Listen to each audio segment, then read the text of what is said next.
All right, I think I'm live. This has 2 views now. I guess you can watch it on your phone or watch it on your computer. I don't know.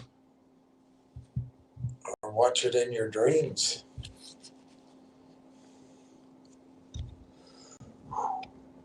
It's a little hot here. Turn that off for now. All right, hello everybody. It's 1:11 on the time, and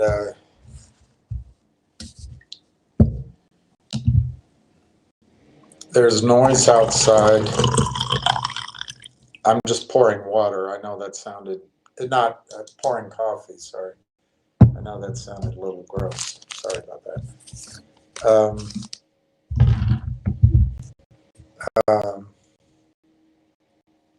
The guy's getting ready to sell this building, so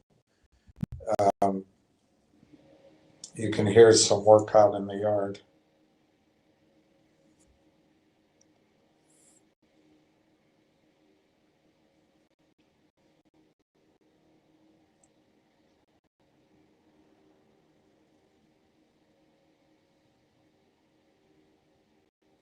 Okay, let's go over the Dow's up 250, NASDAQ's up almost 500, 474, and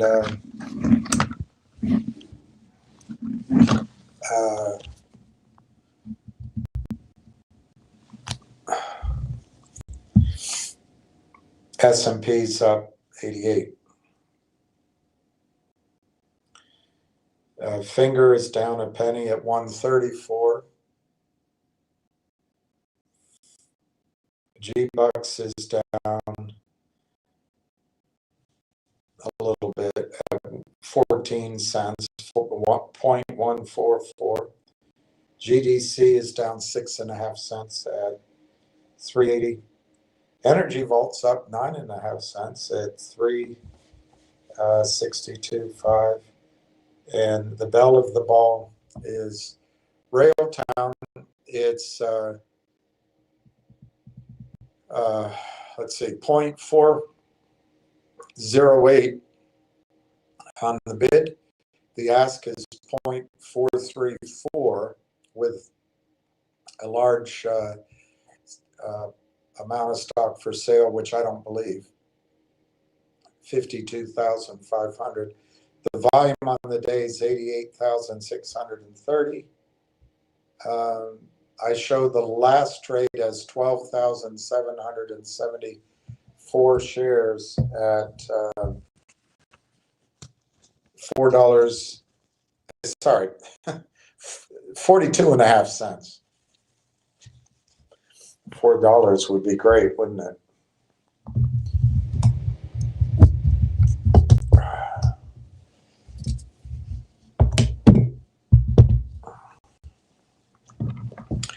Okay.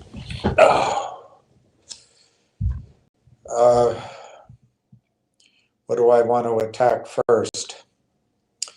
I guess let me put this.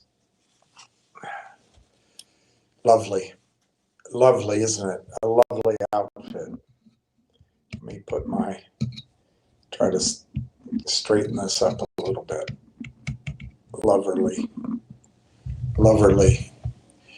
All right. Let me go down these quickly. Jeff Grimm, Ola, you are number 1. Justin Babish came in at number 2. Or you both came in. Maybe you're tied at number 1.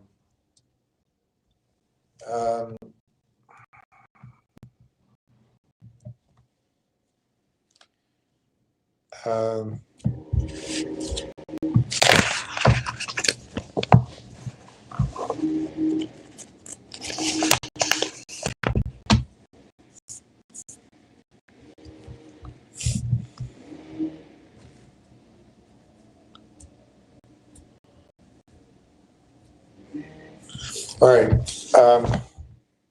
Justin, I'm going to put that down. bought 202 shares today, so I'm going to add that to you. That's good. That's what to do, Justin. At some point, of course, that's my opinion, but I wouldn't be saying it if I don't think it's going to be accurate. At some point, you're not going to be able to buy the stock. I tried to put it under $1, but they wouldn't let me put my title up there for some reason. Maybe I can't figure it out. But anyway, I think it's going to be your last chance to buy it under $1 soon. I've said that for a long time, and it would be quite accurate to point that out to me. But it doesn't mean I'm going to be wrong. Right now it's 0.4. Well, I've been wrong, but it doesn't going to mean I'm going to continue to be wrong. 0.408 to 0.4317. What are we waiting on? I believe what we're waiting on is for the AIP deal to close. The AIP deal is significant. The presentation, which we can go over again, and I've kind of gotten I'm trying to clean up this area here, and I've gotten everything kind of in a mess while I do it. But anyway, the presentation, I just got to find it. It sits over here now.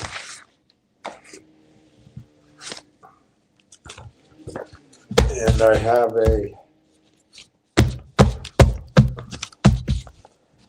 a clip I can use for it.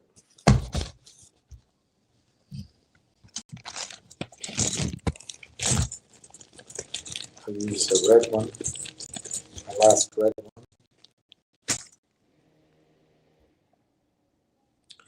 one. In this presentation, which I think is excellent, and we don't give it enough credit because the stock isn't up yet. Well, I think the stock is going to be up in Canada. It's not going to be up with our buying. That's my opinion. But anyway, when you go through this and you get to page, I don't know the page number, frankly. I really don't. But you get back into the meat of the presentation. They give you this entry here, right here, which maybe is hard to read for you. See right here. I'll read it to you. This is the combined Railtown AIP competitive moat. That's what they call it. So it's one of the sixth reason is platform capacity.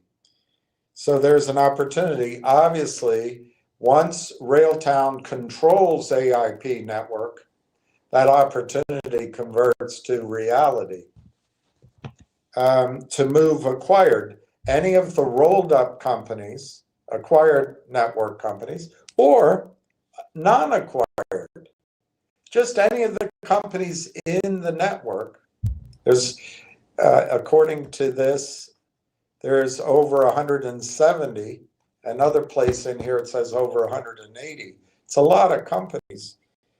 Anyway, moving every company that sells you, think of it, when you use your phone, you use your laptop, you use your iPad, you use anything, your gadgets in your car, your anything, any app, anything involved in this modern internet and AI age, it goes through something that is hosted somewhere, you know, a tool hosted somewhere. Well, the affiliates currently spend $120 million a year with various data centers, hyperscalers. Well, they're going to move it to a common, lower cost platform. Tell us. Tell us. Tell us who it's going to be. Tell us who it's going to be. Well, then it says in here, you can find this. I linked it in my top 10 reasons video, but I think it's going to be on the website soon. But I'll show it to you.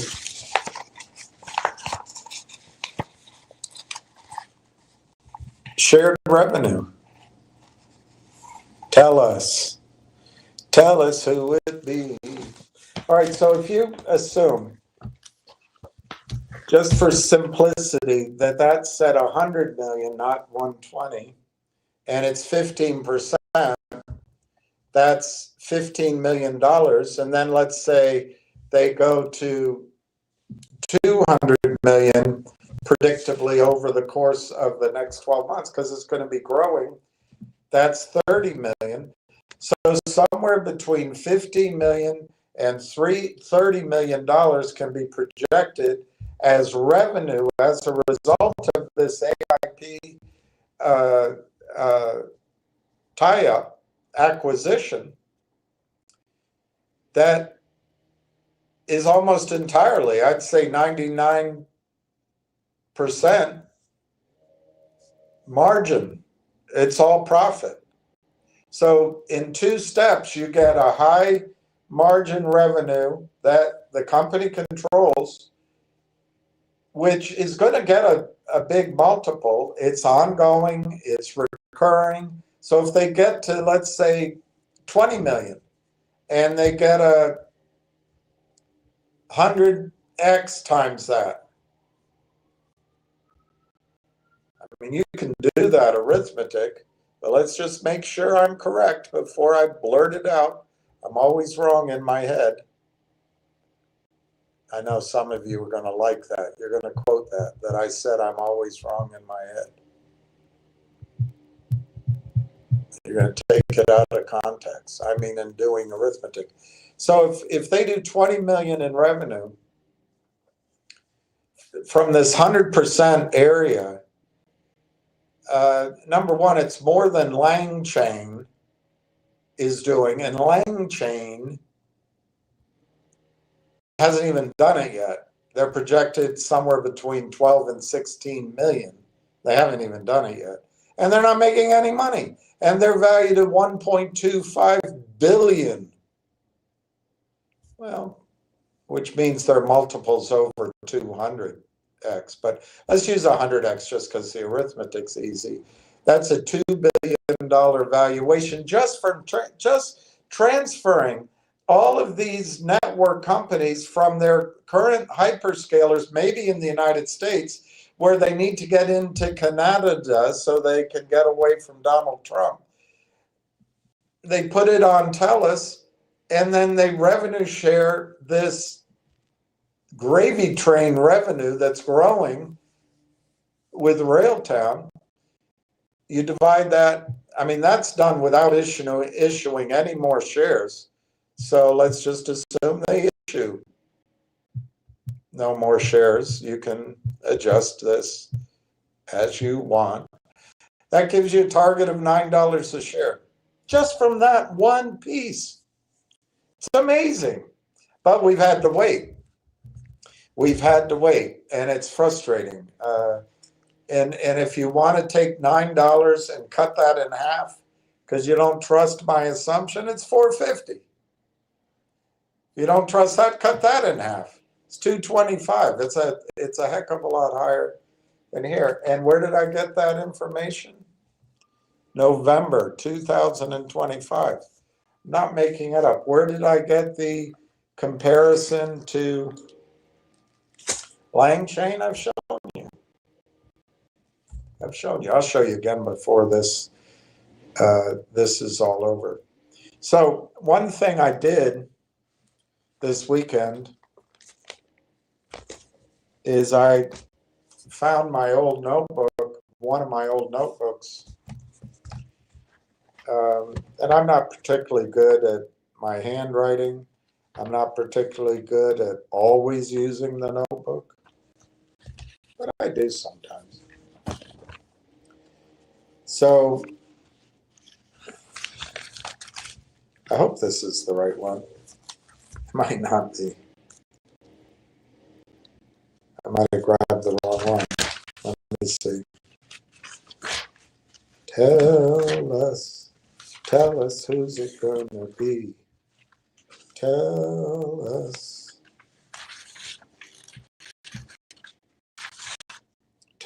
who's it gonna be? Tell us who's it gonna be?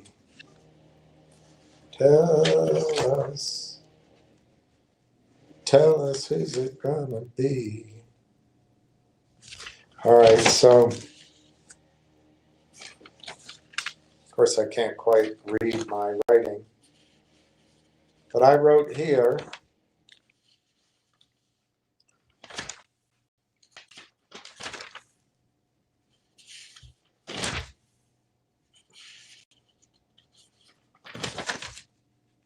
I wrote a lot of things down.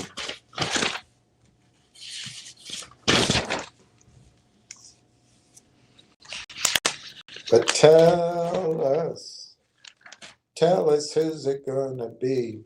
So here's the date, November. So we're in November now. It was the end of November. And I think this is my first notes, although I believe that I had already discussed Railtown before it had been introduced to me, because, and I'm not going to look it up now, I believe I got the deck at that time in October. But anyway, this is a conversation that I had about Railtown in November. Tell her you belong to me. Okay.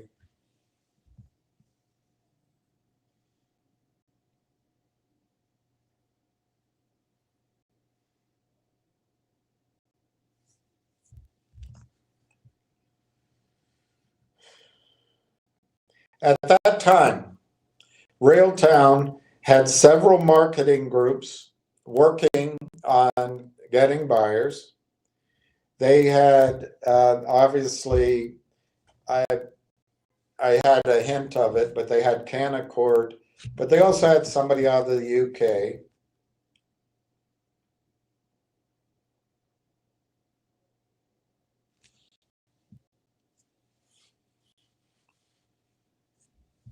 They were working on their, what's that called, SOC 2 approval, and they expected it, which they got.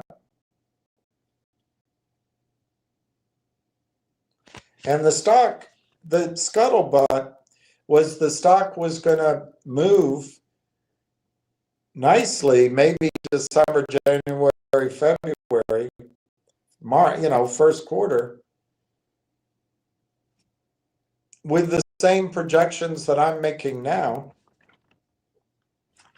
And I was just talking, I didn't even write down who I was talking with, but the person was calling my attention to how much money companies like Microsoft and others are paying on multiples. And they said, well, maybe they won't pay 50x, but they're going to pay a good multiple. And then we discussed what they had, this tool for coding and this tool for helping develop software development teams. And the key was they could take a 6-month, 9-month job and turn it into minutes. That's what I wrote down, but turn it into a few days. And the discussion we had, which we didn't know about, was enormous. Then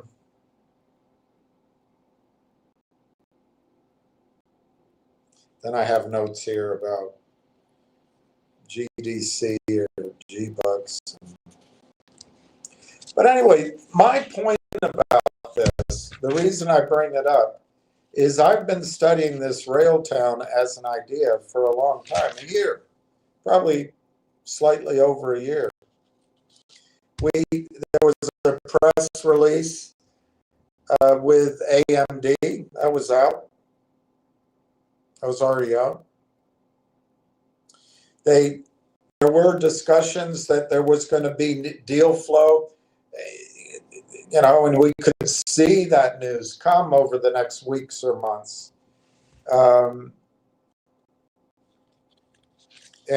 that it was always a candidate for merger and acquisition.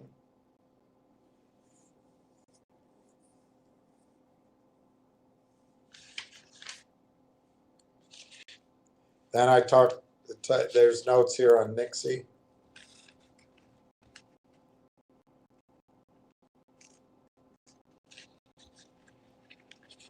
And here's the stock. All right, so on December 9th, 2024, Nixie was $4.38. I must have owned that. Railtown was 0.3746. So you're actually buying Railtown not much higher than it was a year ago. And we know so much more. And I think it's all waiting till AIP closes. You know where gold was on December 9th, 2024, according to me, what I wrote down? 2,680. Do you know where silver was on December 9th, 2024? $32.72. Egads. All right, so what my point about this is, this discussions, and my due diligence and my excitement on Railtown started somewhat over a year ago. And the story on Railtown, the conductor and all that, was very similar to what I'm telling you now.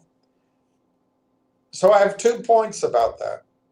One, I bet that story's gotten better because they haven't been at the beach for the last year, and the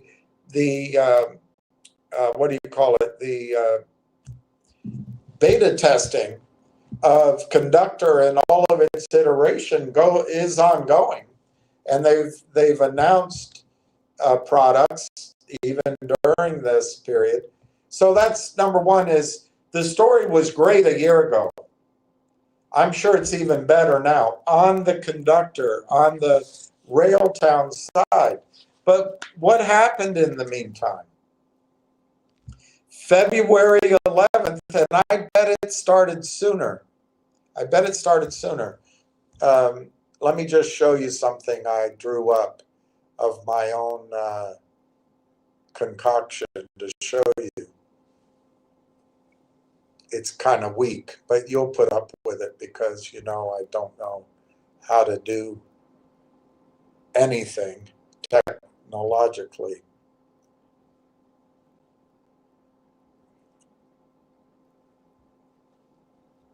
But I just want to show it to you. This is my point. There was conversation, there was excitement, there was discussion, and it was just ramping up.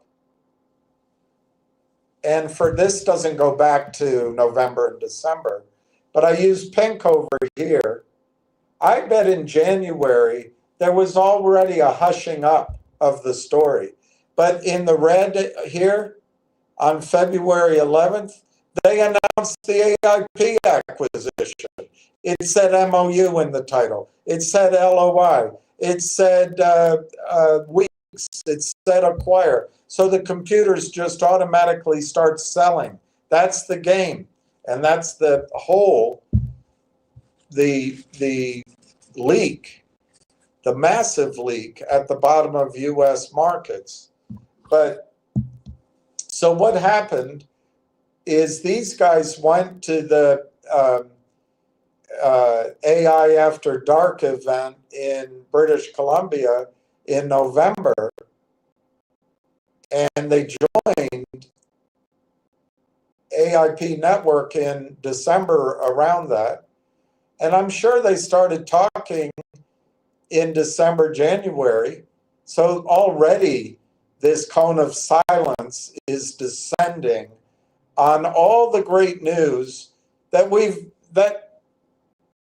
was knowable a year ago. And then February 11th came.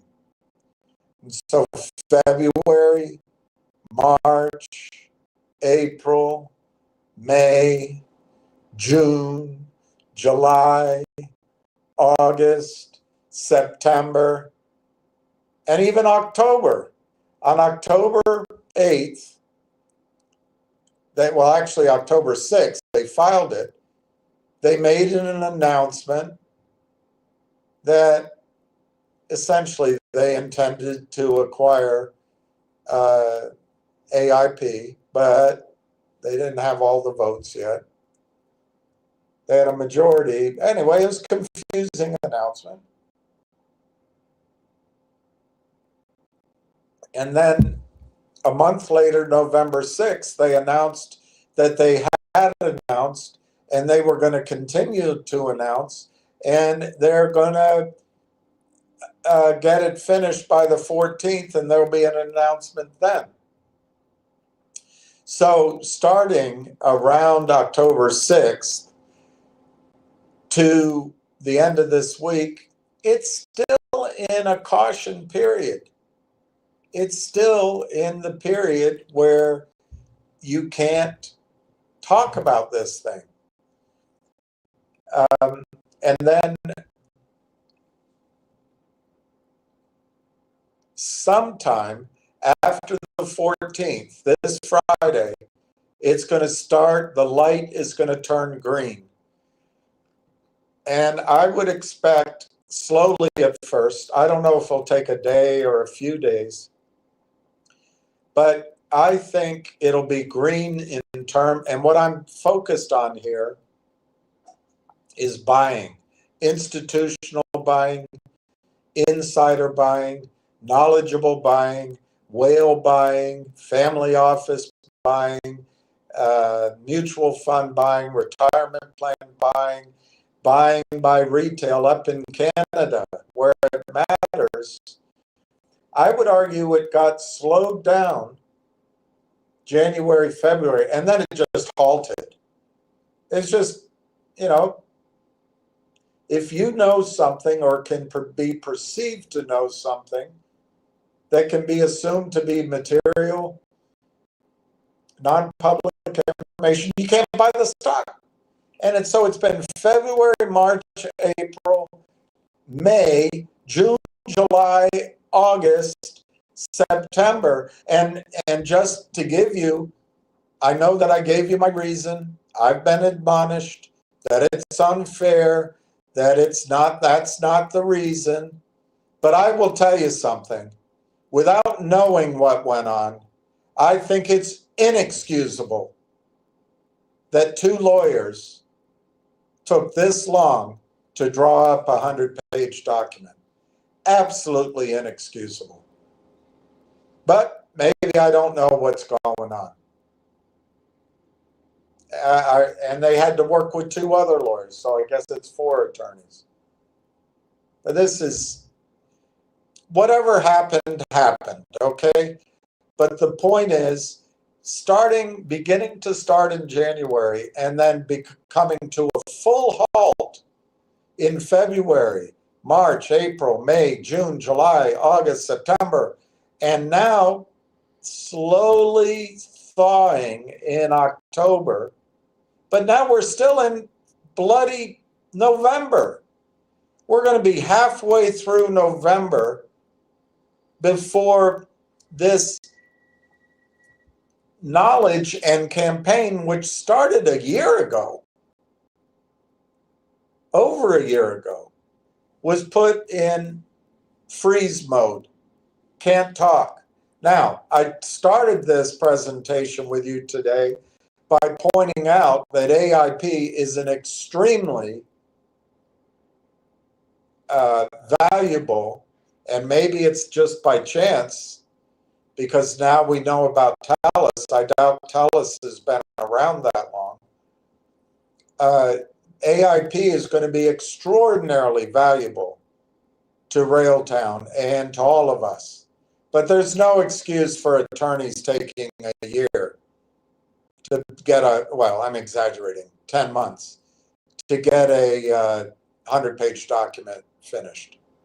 They need to go back to law school and become professors. They should not be business attorneys. Or they need to go into, working in fields of equality, not equity. They need to move into fields of do-gooderism rather than capitalism. But anyway, the good news is, the very good news is, by this Friday, the thaw is going to begin. And you're going to see next week, slowly but steadily, and then the following week, you're going to see buying, I think, from Canada. Now, here in the United States, where I drew in yellow, that's going to be vacation. I think Monday and Tuesday of that last week of November are going to be light volume days, and the decision makers are going to be in Banff or in Stad or in Mauritius or something.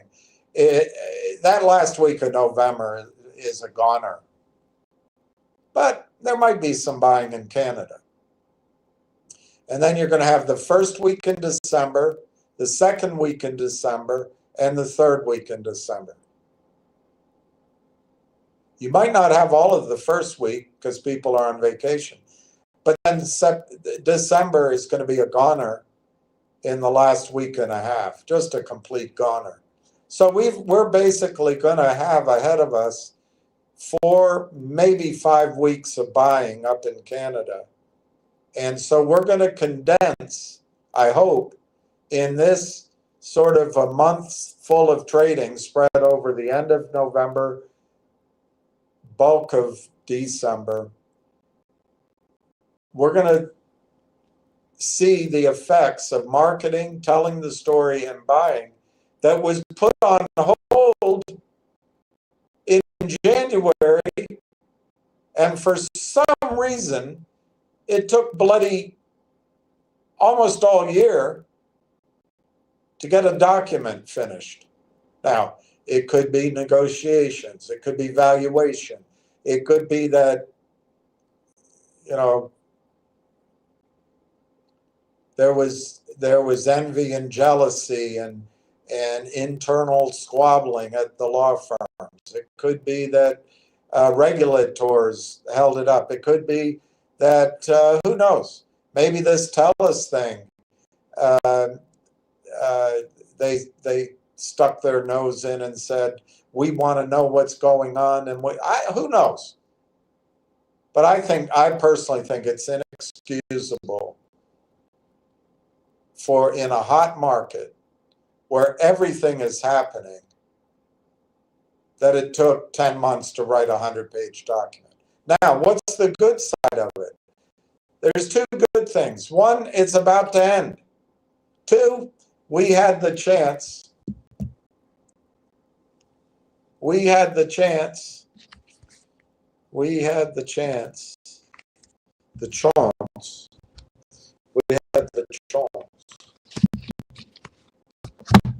to buy 15 million shares, 15,242,000 shares. And that makes you very powerful. That makes you very powerful.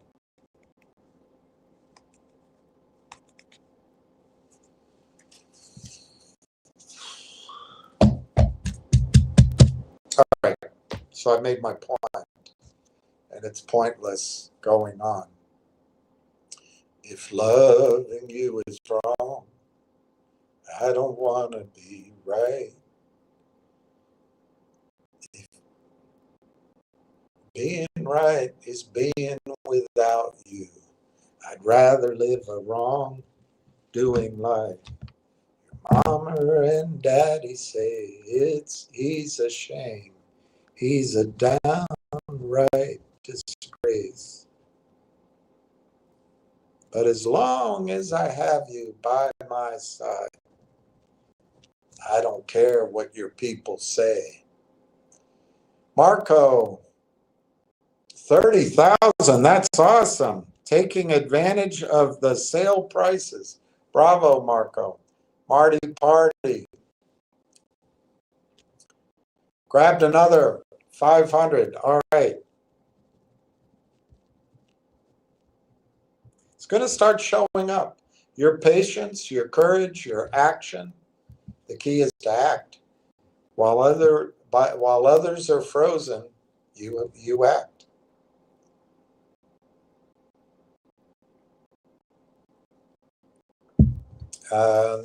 Grabbed another 500. Okay. Tebow. Yes, that's exactly right. Railtown record date was today, right? Yeah. The last day to trade regular way was Friday. So today's the record date, and the annual meeting is the 17th. I'd love to go to that meeting, actually. Maybe I'll go to Banff.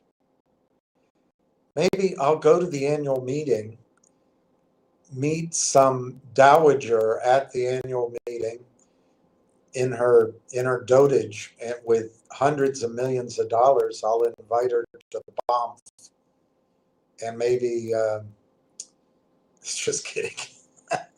that story can't go anywhere good. Eric B, time to buy exactly. Free stocks. I have free stocks. I bought 30,000 last time for a total of 255.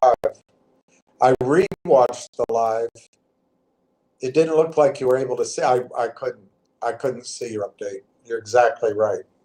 Thank you, free stocks. So you added another 10. I'm so jealous of your position, but I'm also so happy for you, free stock alerts. It's one can have both emotions, envy and happiness for the other, but it doesn't mean I'd love to have that position. But I'm glad you do. It's not contradictory. I'm very happy for you, and I hope you become, I hope it changes your life, and if you hold on to it, I hope it becomes, and there's a lot to learn as we go, and a lot to pay attention to as we go, but it has the potential of being the cornerstone of changing your life permanently. When you're my age, you can look back and say that was one of your best decisions, other than buying your puppy dog and getting married and having children, and planting those trees out in the back of your spread that now tower over everything else, and being kind to your web-footed friends. For a duck can be somebody's mother. Hey, Jackson, how are you? Hola. Jackson, hello. Hi, Jim. Keith, go, William. Exactly. Let me see what, it's good to see you, Keith. Thank you for the encouragement. Eric, what is this? the TELUS CIO, Hashim Fahmy, made a post about Railtown. I guess you're on LinkedIn. All right, let me see if I can find it. Let me see. I don't know if I will, but I can try. Hesham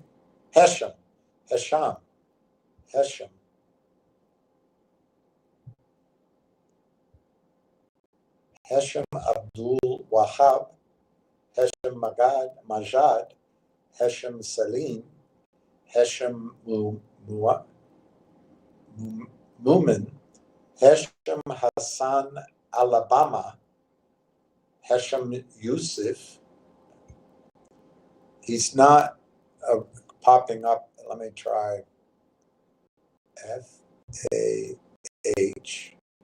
All right, here we go. Hesham Fahmy. TELUS. Hey, it pops right up.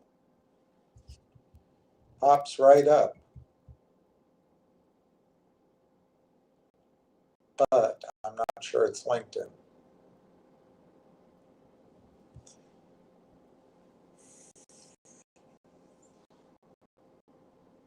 Could be.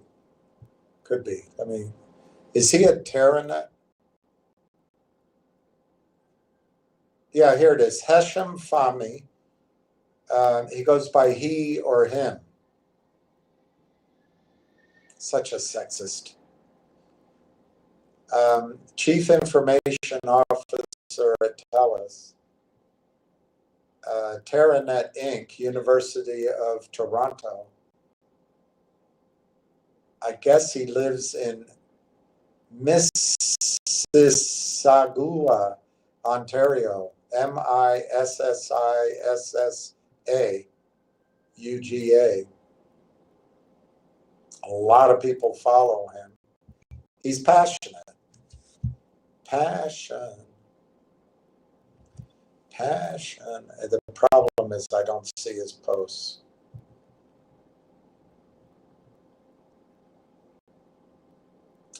It says here he took the stage at the All In 2025 to unveil what's keeping us up at night at TELUS and NVIDIA.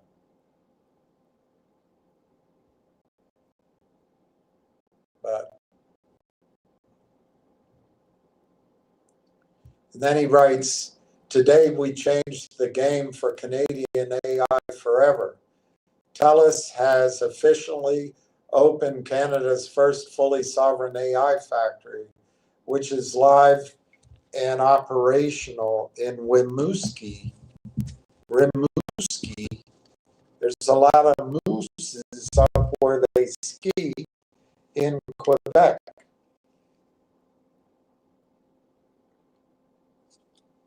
That's why they call it Rimouski. Come see the moose ski in Quebec.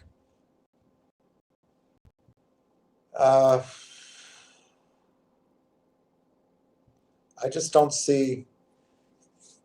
These are his featured posts. So I want to see his other activity. All right, let me go down here.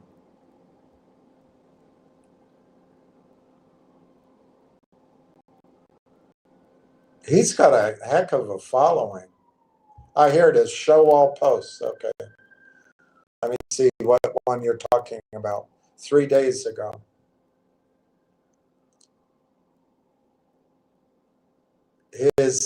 I'll read the first bits of his posts as I get there. His most recent post is, thank you, Andrew Dubovec and the entire league team for the energizing conversation last week about how sovereign secure AI can help us reimagine healthcare delivery. Keep that in your head. Then he writes, incredibly proud to celebrate our TELUS third quarter achievements as our TELUS team leads the charge in building the national AI infrastructure that will power Canada's digital future. They're going to cull human beings as they get too old and replace them with AI robots. up in Canada. Then he wrote, "It's great to see Chris Madden from TELUS and our colleagues from Cohere, PwC, and OpenText leading critical conversations on how Canada should build its AI." The next one at the Canadian Club of Ottawa. Agentic AI is more than the next wave of automation. It represents a shift towards systems that can understand intent, make decisions, and act proactively. The Canadian Club looks pretty nice. Then his next post says, "We all know we need AI to advance Canada's future. We're going nowhere with our hockey teams. But how do we do that without losing control of our data?" Ah,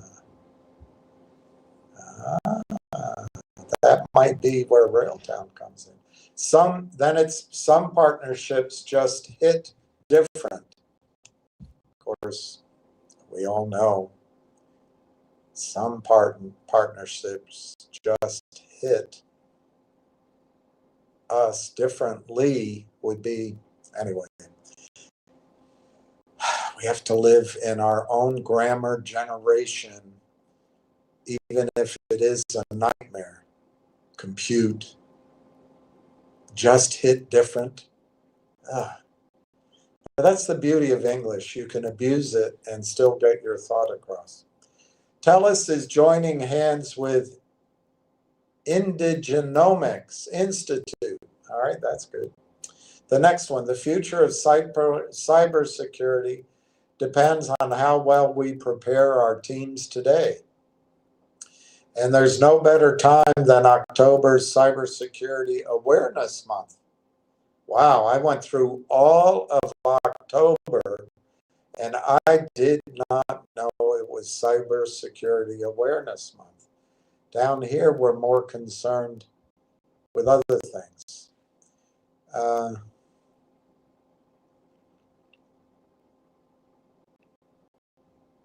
And then this is, he took the stage with Chris Penrose. I wonder if he's related to Sir Penrose.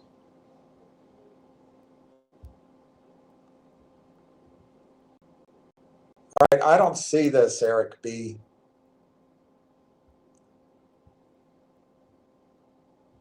But this guy's good. He's very active. He knows a lot of people. He's got good energy, and he knows Susan Pound.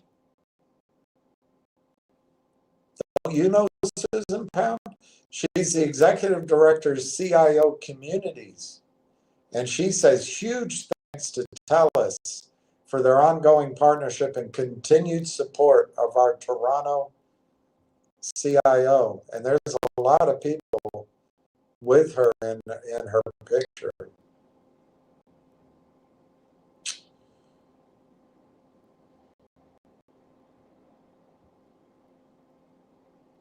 I don't see this, Eric, I don't see it. I don't know how to find it. I don't know how to search on LinkedIn. But you guys can do it. You can go to LinkedIn, look up Hesham Fahmy, and he's a hell of an ambassador for both TELUS, but also for Canadian AI.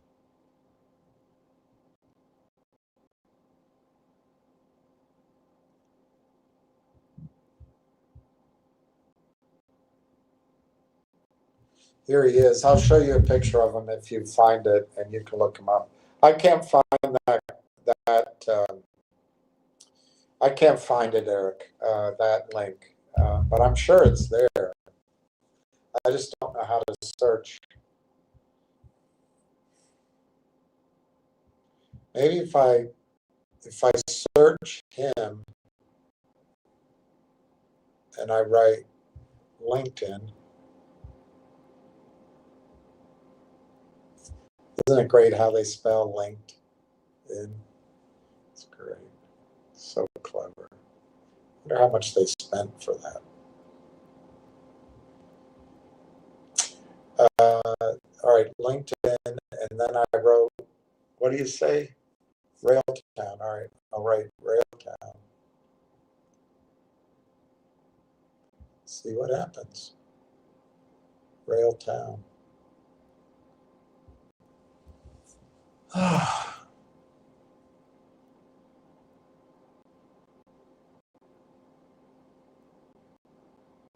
All right, let's see if this is it. I don't know.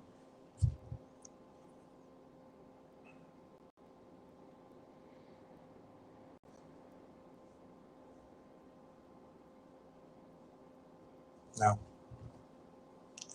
I can't find it. So you guys can look it up. Oh, no, here it is. I find it. I found it. I found it. Or I'll read it to you, then I'll show it to you. It says, it's Heshem Fahmy, incredibly proud to celebrate our TELUS Q3 achievements as our TELUS team leads the charge in building the national AI infrastructure that will power Canada's digital future for generations to come. This quarter, we opened Canada's first fully sovereign AI factory, a groundbreaking, ultra-secure facility giving Canadian businesses and researchers access to world-class AI technology to develop smarter products, streamline operations, and compete globally, all while keeping data secure and under Canadian control. Joined the third quarter, joined forces with transformational partners and customers, including Accenture, OpenText, Ernst Young Canada, League, and Railtown AI Technologies to unlock the benefits of sovereign AI across our country. Railtown. All right, I'm gonna repost that. How do you repost? I'm not very good at LinkedIn. All right, I'll repost it. Repost.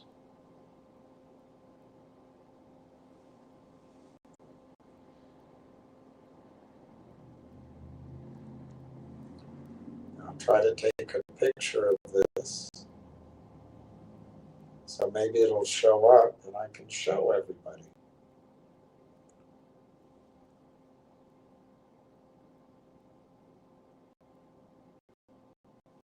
And if it does, I'll show it to you. If it doesn't, you got to take my word for it, or you can look it up. You can look it up. You can look it up. All right, let's go back to the price. 0.401 by 0.4148. But of course, as soon as I come on, they get the price down. It's 99,079, 99,790. I only show 3 trades since I came on. One was, or just before I came on for the first one, 12,774 shares at 42.5. Then I show 100 shares at 42.3. And then, of course, 500 shares for sale at 41.5. No.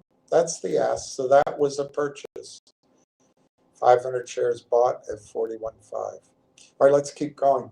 Thank you, Eric B. That's awesome.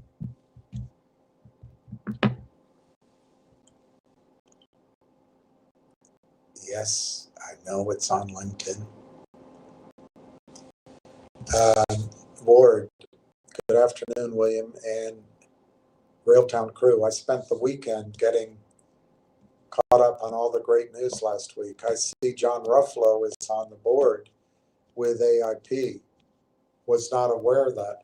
Well, unfortunately, you must have been busy or I must have been rambling, because you know I am a rambling man.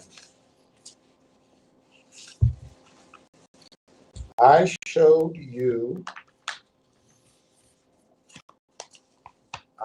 everybody that John Ruffalo's on the board. It says here, oh, Ward, maybe that's the difference. I showed everyone he's an advisory board member. So maybe, all right, so maybe that's different what you're saying. All right, I stand corrected. I stand corrected. So Ward Richardson, I spent the weekend getting caught up on all the great news. It was great news. I see John Ruffalo is on the board with AIP. Was not aware of that. That is great news. It is. Although I hope it doesn't affect his ability to buy a gigantic position in Railtown.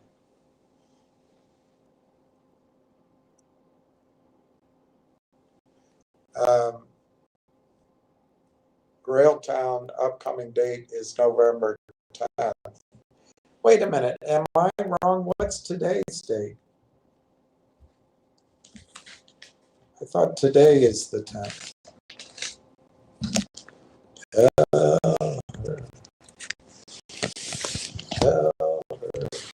You belong to me.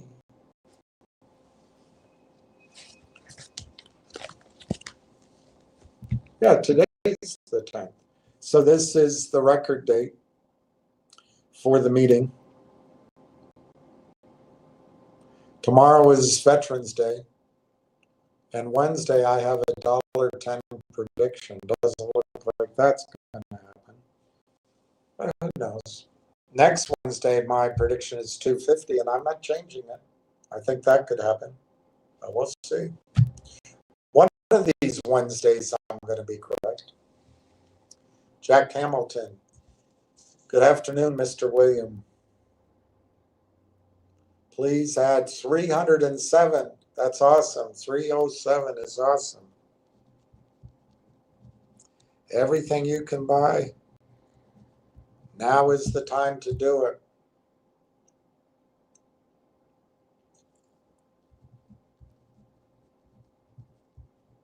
Good job. Ward Richardson says, I also see the share count has gone up over 1 million shares in the last 7 trading days. That's fantastic. You're talking about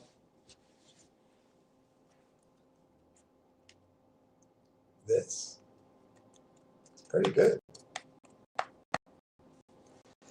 Some of it, Ward, comes from the fact that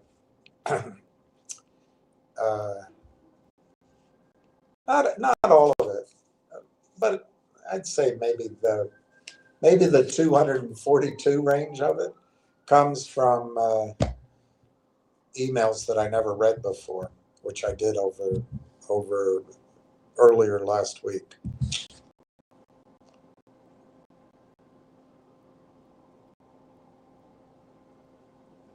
So a little bit of that already was in our account, but I didn't know about it because I'm somewhat ineffectual. 0.401 to 0.4209. 12.5 is the bid, but the ask, they're moving it all around. They want you to think there's so much for sale, so much for sale. The problem here for them is there's no large institution.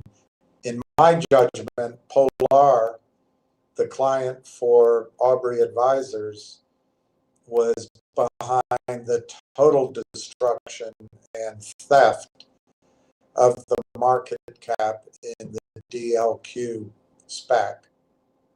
But, I mean, the evidence is there in front of your eyes, but of course they don't leave proof of it. So it's just my opinion. But the carnage is there. Somebody did it. Free stock alerts. I'm taking notes. I've only listened to you a few weeks, though you have covered Railtown for quite some time. It's a no-brainer. Long-term holder. Yeah. Take notes and see if I'm ever right about anything. But I think you free stock alerts are correct about Railtown. Not about me. It's all about you. All about you. But it's great. I'm glad you're here. I'm glad you're listening. I think it's going to be, I think Railtown is going to change a lot of people's accounts. And it's a way to get away from some of this, some of these other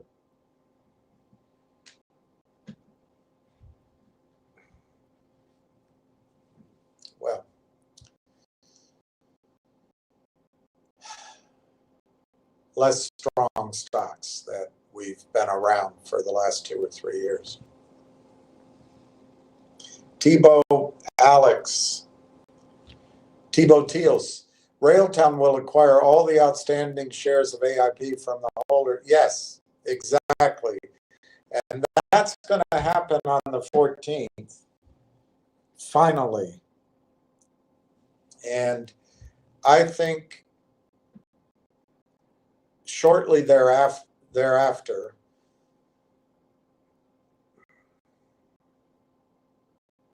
I would say Monday, but I could be wrong. I think the weekend is enough time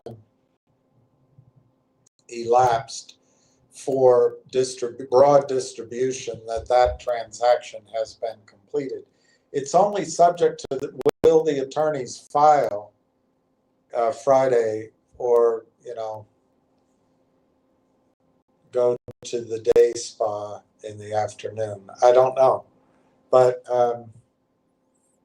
as soon as Monday, I would expect you'll see buying from knowledgeable current holders of Railtown who've been estopped, I think I can use that word that way, estopped from purchasing any of the insiders, any of the large major holders, anybody maybe associated with Omers or Mavericks, basically anybody that really is in the know about Railtown hasn't been able to buy it. And I think shortly after this transaction closes, the buying will start coming in, to the extent that they had signed CAs or NDAs or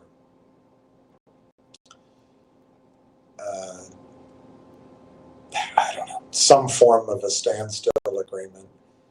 Somebody will point out I'm using the wrong word. But once this transaction is completed and announced as completed, I think you're going to start seeing buying. Will it be a flood or a trickle? We'll find out. But once it starts, I don't think it's stopping. And I think the price keeps going up. Mary Patton, good afternoon. Hope everyone is having a good Monday. I bought it. Yay! Yay, Mary! Yay, Mary! It's exactly what to do in my judgment. Good for you. Good for you, Mary. Take advantage of this, because when it's gone, you're going to wonder why you didn't. And just, Mary, using your example, today you spent, or Friday, whatever, you probably spent, whatever, $450 or less to buy 1,000 shares. You know, if I'm right, in 2 weeks, it could cost you 2,500 to buy that same position. Of course, I've been wrong. So maybe in 3 weeks you go with that number. It costs you 3,750. Yeah, you get my point. Now's the time to be buying, and good on you.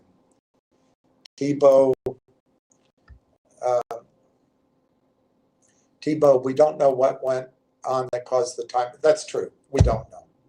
And I've been a jerk blaming it on the attorneys. But we really don't know. But the good news is we've been able to build our position.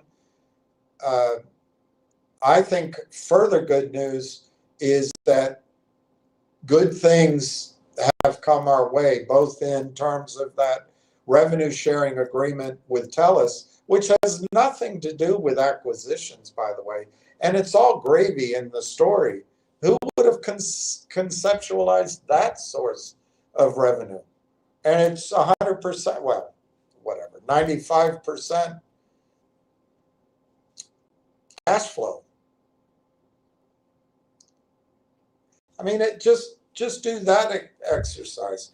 What if by 6 months into next year, you could project that the TELUS revenue sharing is going to be $200 million a year, and it's at 99%, 95% margin. So just add a little bit to make the arithmetic work. It's 210 million going forward for 12 months.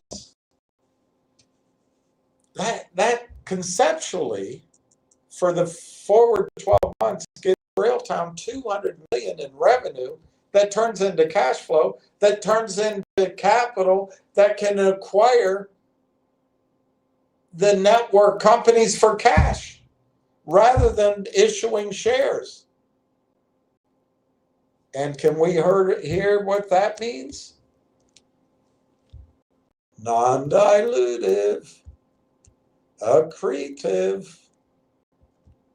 Guys, this is going to become, it has the potential to become a mini juggernaut like Constellation Software. And maybe it becomes a big juggernaut very quickly.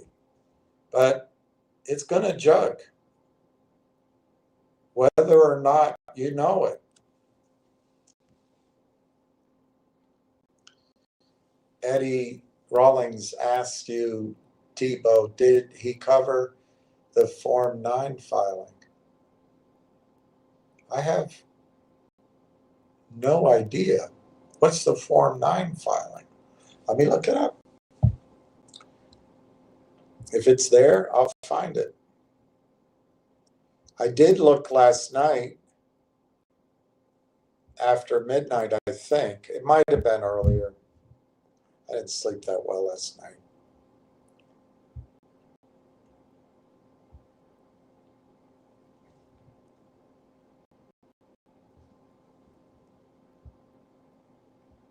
Tell her you belong to me.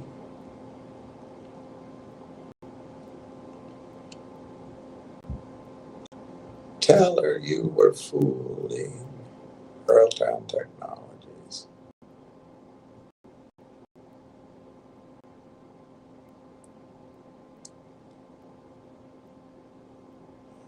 Okay, let's see if there's, what do you call it, a Form 9 filing?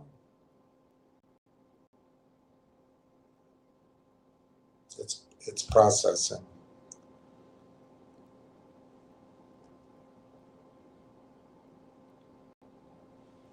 Still processing.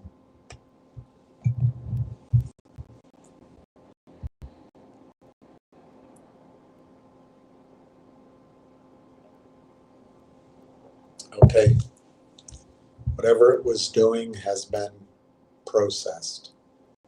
Now I don't see the Form 9 filing. Where do I find it, Eddie? I don't know where to find the Form 9. I'll write it down. I'll try to find it after we go off. I don't know what it is. I don't know where to find it. Tebow. Tebow says, I didn't notice.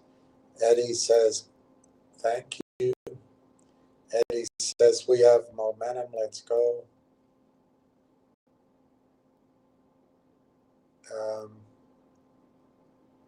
Ward Richardson asked me, why are there messages on your video and not seeing them on the message board? I don't know that answer either.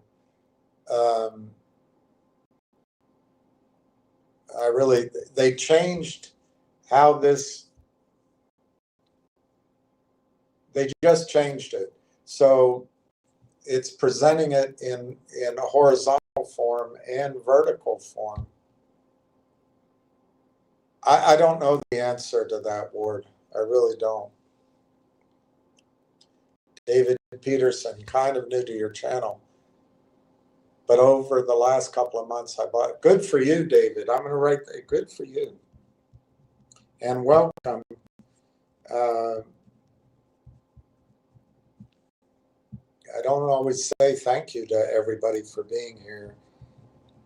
And I thank everybody for being here, but I thank you very much, David, for being here. I hope my goal, just so you know, or maybe you don't know, I'm not paid by Railtown. I've received nothing from Railtown. I don't expect to receive anything from Railtown.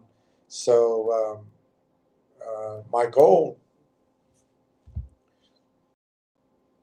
as cornball as it seems, my goal is that everybody makes money, and I hope you do. And I also hope that this isn't hot money. I hope this becomes sort of a cornerstone holding that is the gift that keeps on giving to you, David. That's my hope. Mary Patton, good afternoon. Hope your Monday. I bought. Yes, Mary, I think I already wrote that down. Yes, I did. Congratulations, Mary. Ward, yeah, I see two different message boards going on here. I see three. I see a vertical here. I see a horizontal here, and then I see all the messages on the right.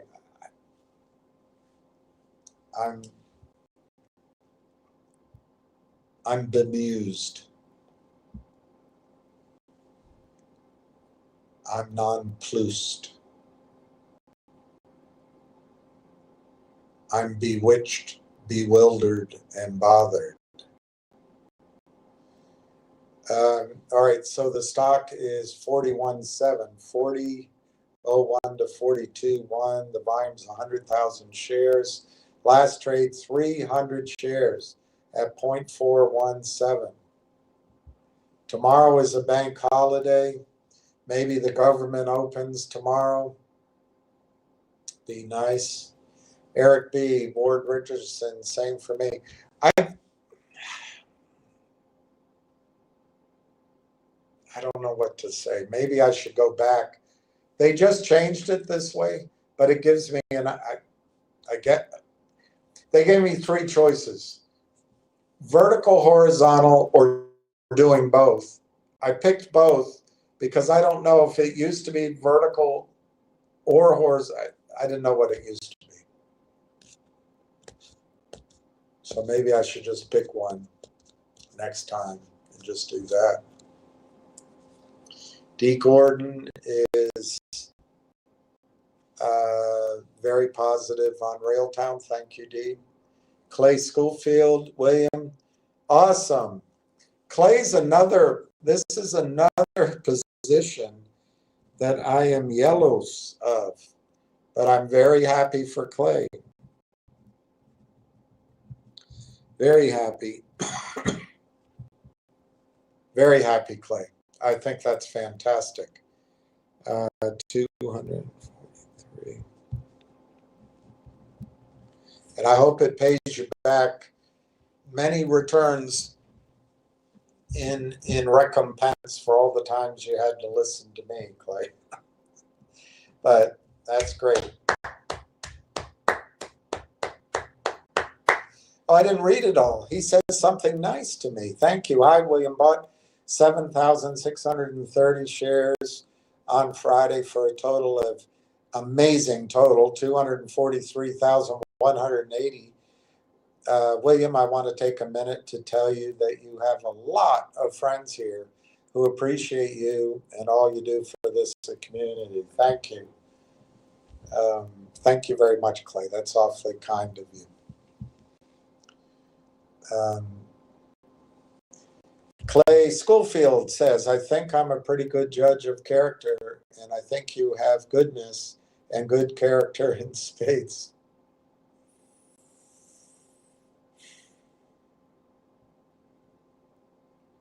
Thank you. Thank you, William. Hold. Exactly. Hold. Lester says hi. Hello, Lester. CJ Yukon. You notice that? You notice that? See, every day, CJ, every day, they let um, um, uh, retail walk it up, and then it's like they hit it. You know what's going on, CJ? And this happens a lot in the promoted stocks. They need Railtown. They need retail to have something to steal. And so their strategy, it's not directed at Railtown.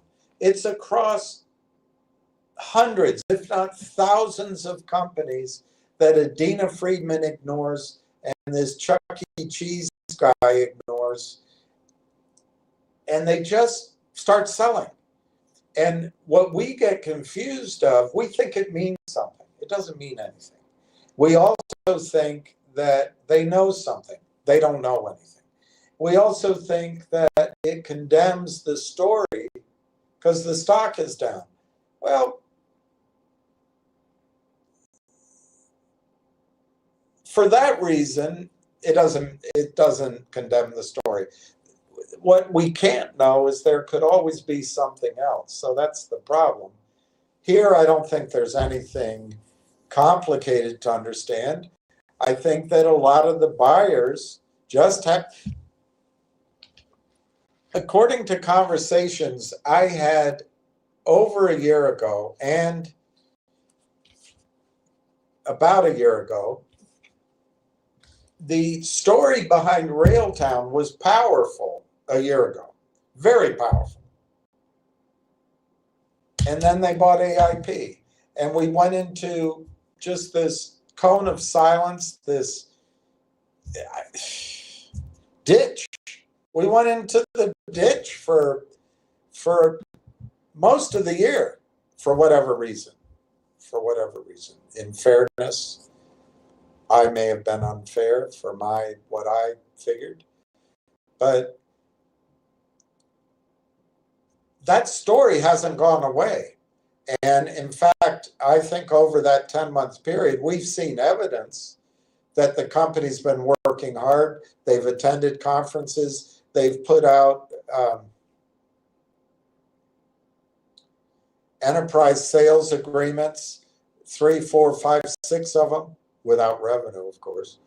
But and then we have this new presentation. So they've been working. That's my contention.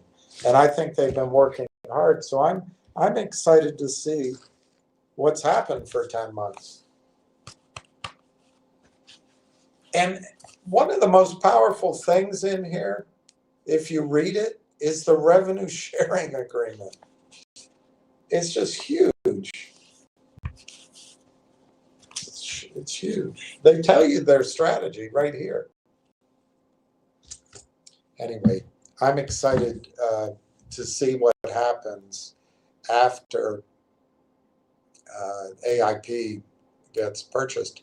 But anyway, CJ Yukon, All these guys do every single day is try to nip a bit of money. It doesn't cost them anything.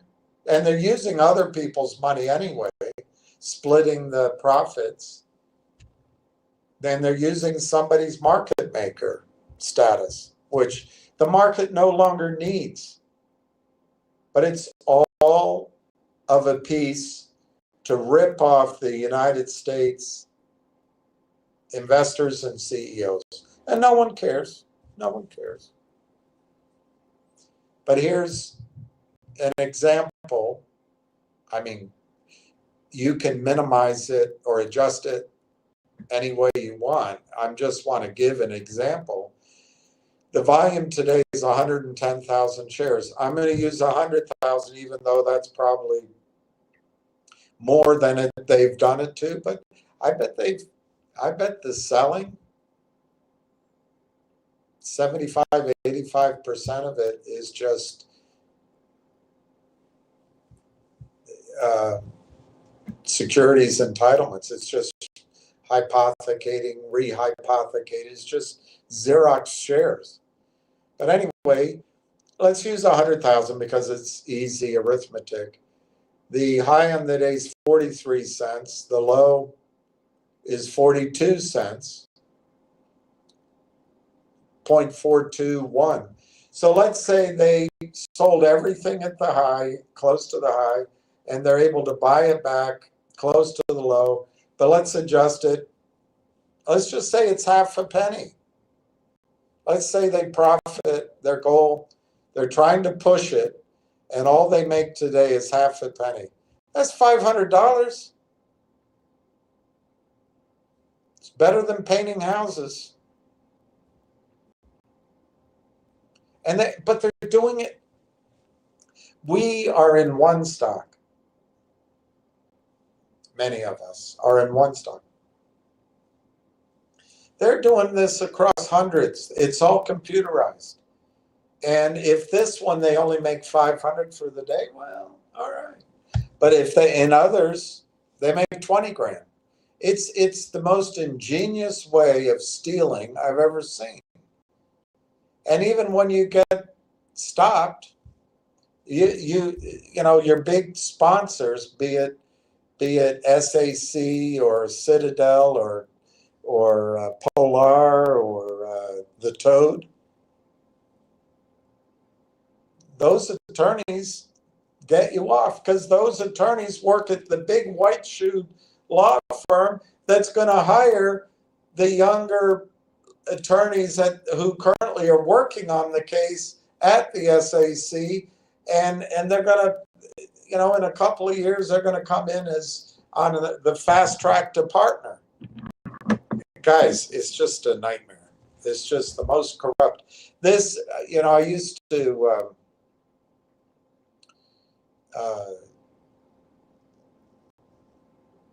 I used to be a student, and I've always enjoyed that. I had a professor who in government, and he wrote a series of books, and I think he's even been in documentaries, but I think he's past his sell-by date. I think he passed away, but he certainly maybe, if not, he's in his final stages. But he was a really smart guy. He would to start the classes, he was always paying attention. I remember it wasn't me. I used to sit in the back of the room, even though my eyesight's never that great, because I'd sit in the front of the room and people would make fun of me, I guess. But it was always about my eyesight. But I realized I could do it from the back. But I remember he used to take chalk and he'd throw it to get people's attention. And I remember once it bounced off the back of the blackboard next to me. I'm like, what? But he was trying to wake some guy up. But he would come in to class and he'd call roll. And by the time the first, I don't know what we did, I can't remember if it was an exam or what it was. But by the time he had to hand out our first graded product, he handed it out to everybody without making a mistake. He knew he had that kind of a brain. But anyway, he pointed out something that I processed, but I didn't really think I'd see it in my lifetime. But he was writing about the drug cartels and all that, so he was interfacing with it. But he said that in the United States, as citizens of the United States, we take for granted how little corruption there is in the United States. And of course, I was immediately thinking about Watergate or about other, B.B. Rebozo. I was like, well, wait a minute, there is corruption here. But his point was the magnitude. Basically, in the United States, most people deal with you straight up. That's why a lot of foreign cultures, which I experienced in my lifetime, they want an American around because they assume they're going to get the straight scoop. But you know what? He said that someday, he said, by assuming that we do not have this kind of corruption, we're just taking it for granted. He said, people don't understand how lucky and how valuable it is for our economy, but also for our lives as citizens, that corruption doesn't exist.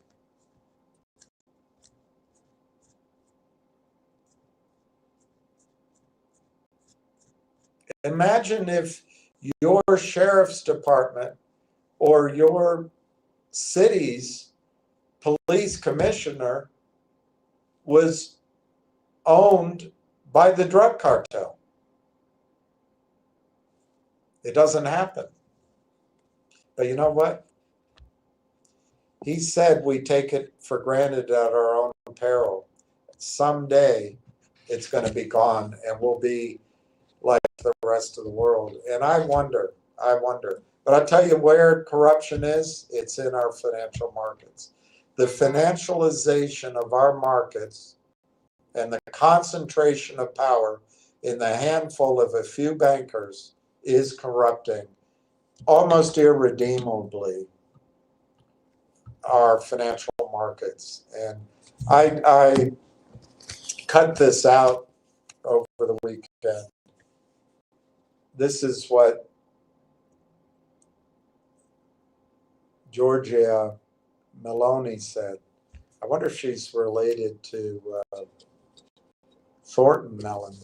But anyway, Giorgio Meloni said, America innovates, China imitates, and Europe regulates. I think the last part of that is correct, but I think China's becoming less of an imitator, although I think it's still probably, I think financially, for the financial class, we allowed China to take our technologies and steal the rest and buy our patents. And I think the current financial system allows the bankers to bankrupt our companies, and then China and others can come in and buy the patents for next to nothing. But I also think China, while we've waged endless wars on behalf of our banksters, China has been building up robotic, state-of-the-art factories that can produce anything.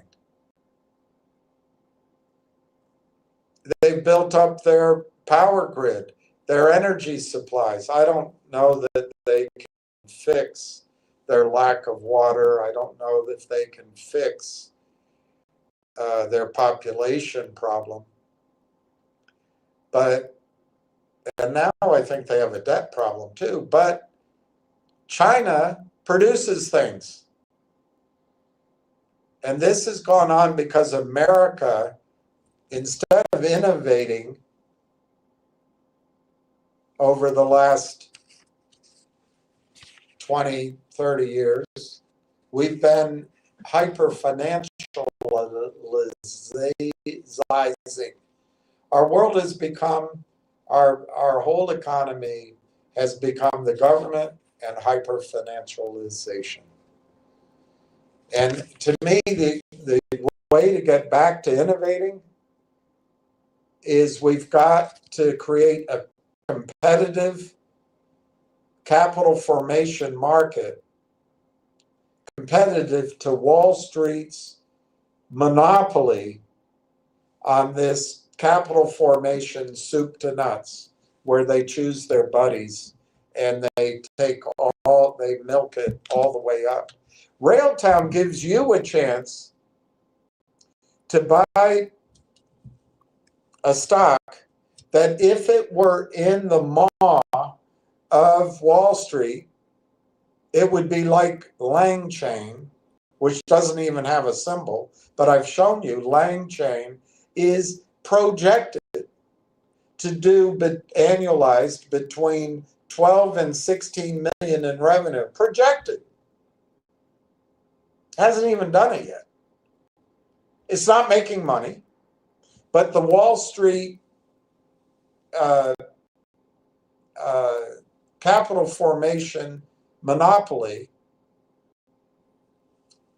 and I don't know where Lang Chain is based. I should look that up. I think it's Palo Alto, but I'm not positive.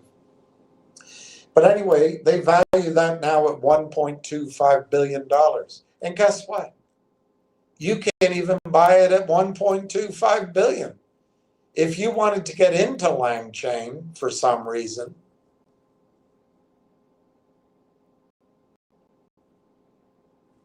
they're not going to let you in at $5 billion or $10 billion. It'll come at you strongly. I don't know. It might be priced at $500 billion by the time they're done, and it's put into your retirement plans and your IRA account or at IPOs, and then you get a chance. That entire milking of all the X's from $10 million up to $1.25 billion, on the way to $12.5 billion to $125 billion. All of that gets sucked on and milked and stolen. Well, not stolen, maybe, depending on your point of view, but it gets taken by the men and women that went to the right schools, joined the right firm, all dated Biff and Molly, and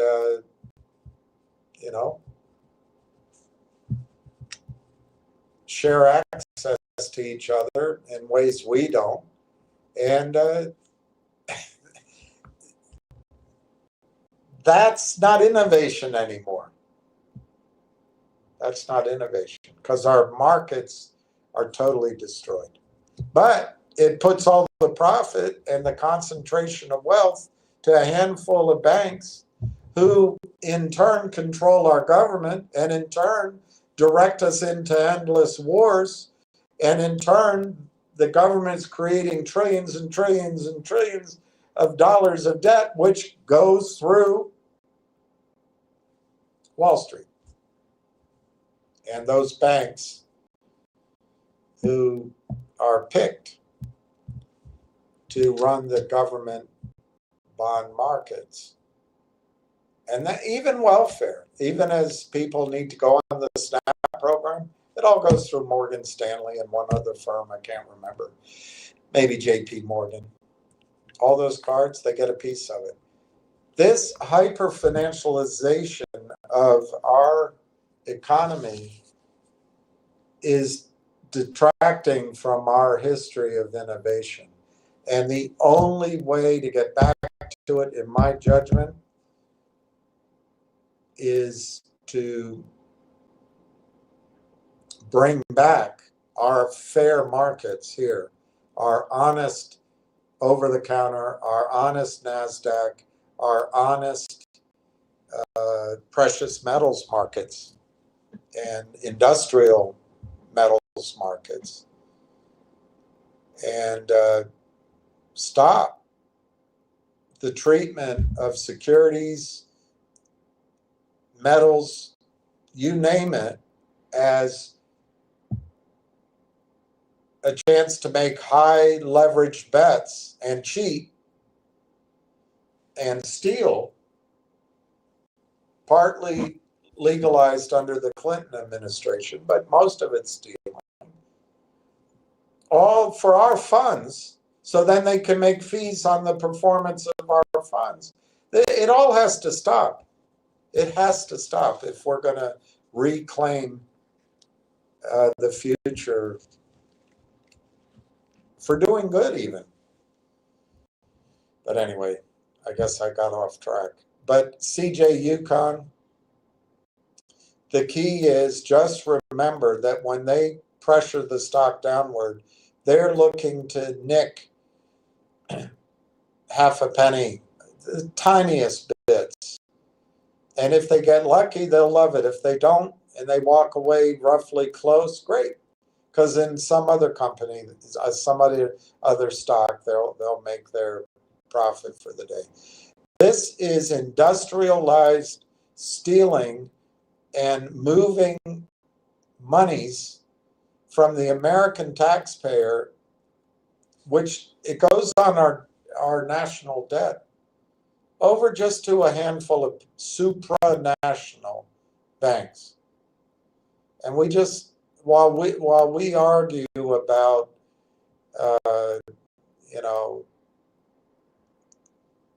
Trump's a buffoon, AOC's an idiot, can you believe what Kardashian said about the moon?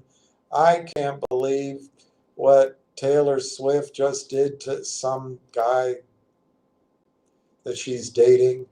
We go on and on about this semi-good-looking chick, Sweeney, national uproar. But while we're distracted by all of that, our future is taken away from us by a bunch of supranational banksters. But anyway, I love this quote. It's a good reputation to have, that America innovates. I'd like to get back to that when we innovate. I'd like to get back to that. All right, Solomon's Treasure. But by the way, CJ Yukon, don't worry about the day-to-day. Railtown is not a day trading stock. It's not a hot money stock. And so just remember their goals, those shorters, whether it's day trading, hourly trading, or it's this so-called thing, swing trading, it's all misaligned. Their goals are different than yours. So we'll see what happens. But Railtown, if it's valued on the level of Langchain, and remember, Langchain does not make any money. If Railtown just does, I don't know, 10 million, 15 million out of just the revenue sharing by moving hosting, an expense spent by all of these network companies, just moving the hosting over to TELUS, and they get a revenue share, and it comes in $10 to $20 million, but it's all profitable, and everything else equal. Imagine what the banks value, the institutions value they're going to give to Railtown once they understand it. That's what you're holding on to, for why we own it, CJ Yukon, not this daily pressing of the shorts bets. And remember, they can, if they lose in one of their LLCs, they can walk away from it, or they can lie about it for a while. But if there's a loss, hey, it's a cost of doing business as long as it doesn't get out of hand. And they can write off those losses against their gains. This activity is subsidized by our government's policies. It's mind-blowing. It's just mind-blowing. But anyway, let's go on. Solomon's Treasure. Railtown is your chance to fight back. It's your chance to get in. According to my service here, Railtown's market cap is 55 million. 55 million. You can get into this and you can earn all of the multiples on the way up that the banksters would normally take. This is your way to fight back, and it puts money in your pocket. It puts equity into your account. But don't sell, don't sell, don't sell. Don't sell too soon, and hopefully you don't ever have to sell. It's taken over. I don't like looking up another quote, but let's just look up Soundhound. Soundhound. Soundhound.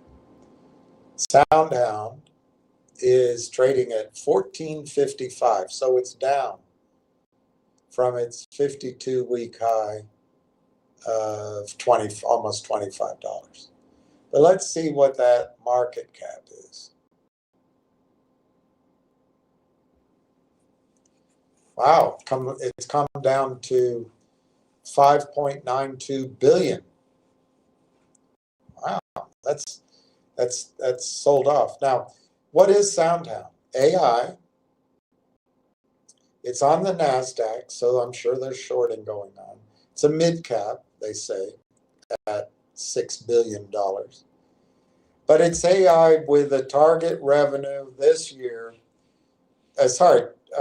next year, 2026, somewhere in the midpoint between 150 million and 200 million. Let's just, somewhere in there, a bit of a range. Well, you can see Railtown next year projected in that same range. I mean, I don't think it takes too much of an imagination to say that Railtown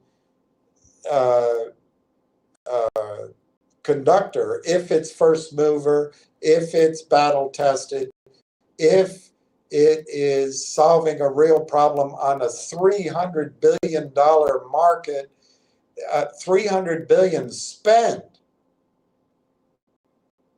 that if they claim just a tiny bit of that, and remember, it's just about projections. It's not about booking it. It's about believably projecting. Anyway, I think Railtown, believably, in the first quarter, second quarter anyway, should be able to project forward the same kind of revenues that Soundhound has. But Soundhound makes no money. Makes no money.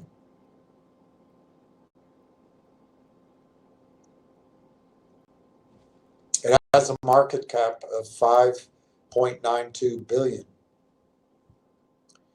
Railtown has a market cap of 55.1 million. So let's just see the X there.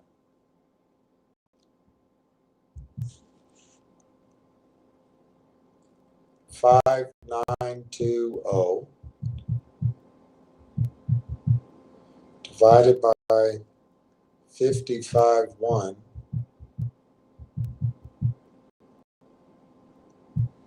It's 107x. 107x. So if you study Soundhound, the symbol is SOUN.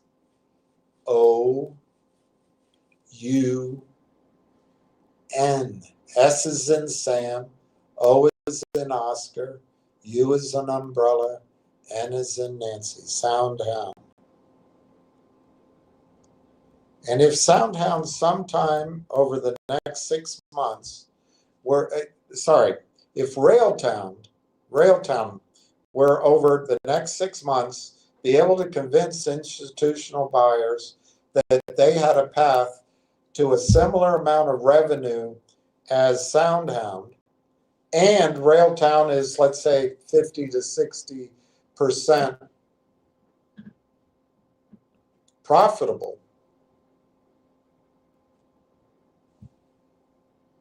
you got 107x.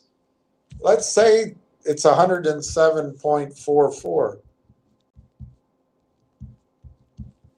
I mean, I'm showing you how I'm doing it. If I'm making a mistake, let me know. But the last trade is 40.65. It's at least conceivable, ceteris paribus, it's at least conceivable that sometime in the next period of time, Railtown could achieve SoundHound's valuation, considering that SoundHound makes no money and Railtown is going to be profitable. Well, if you take that 107x 0.44 times 0.4065, I mean, maybe there's something I'm doing wrong, but that gives you a target price of $43.67. If you don't like it, cut it in half. That gives you a $21.84 target. If you don't like that, cut that in half. That gives you a $10.92 target. If you don't like that, cut that in half. That gives you a $5.46 target. I'll do it one more time. You don't like that, cut that one in half. It gives you a target of $2.73. Hell, I'll do it one more time. You don't like that, cut that one in half. That gives you a target of $1.36. Guys, the comps are out there. The comparables are out there. They're valued by Wall Street. They're valued by institutions. They're valued by the wall of money coming into AI. And Railtown, best to my way of seeing it, stands a chance to make money at the software development level, which every company is going to be pursuing, a $300 billion annual spend. But it also gets to make a chance just now because of TELUS, which were you expecting that? I mean, come on. A week ago, that didn't exist. But just because of the TELUS data center and the obsession of getting everything inside Canada to get away from the CIA, I guess, Railtown also benefits just with all the other AI companies out there host their companies at TELUS. The ones that use Railtown's conductor. But then you look at this picture.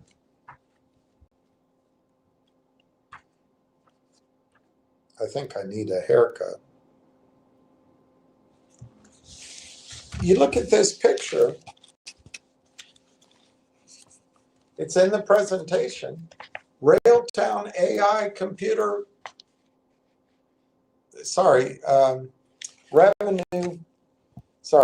Railtown AI plus TELUS Corp Compute Partnership is the headline. And at the top is conductor. I mean, they have it in mind, it looks like, to use conductor. We got to find out the extent of that. But this is a beautiful stock, and you get, because it's a public company, Wall Street doesn't have its maw on it yet, or its paw on it yet. So you get to benefit by acting. You have the knowledge, you have the comparables, you see the power of it. It's just right in front of you. Anyway, all right, Solomon, I bought 100. Good for you. Good for you. I'm writing that down. 100. Who knows? If it goes to $50, that's $5,000, right? Pay off a credit card.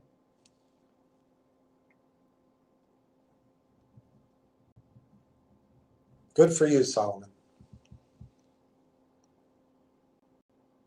All right, here looks like a nightmare person.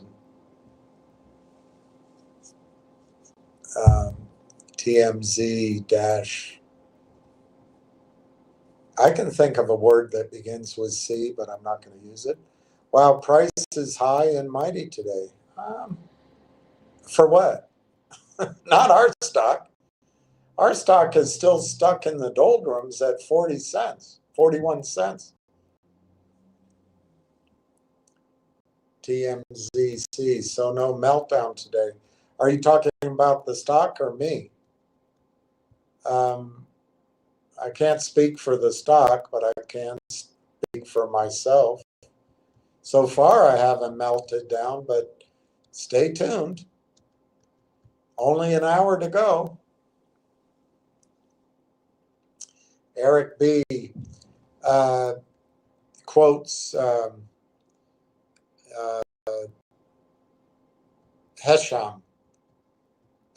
Quote, incredibly proud to celebrate our TELUS Q3 achievements as our TELUS team leads the charge in building the national AI infrastructure that will power Canada's digital future for generations to come. This quarter, we opened Canada's first fully sovereign AI factory, a groundbreaking, ultra-secure facility, giving Canadian businesses and researchers access to world-class AI technology to develop smarter products, streamline operations, and compete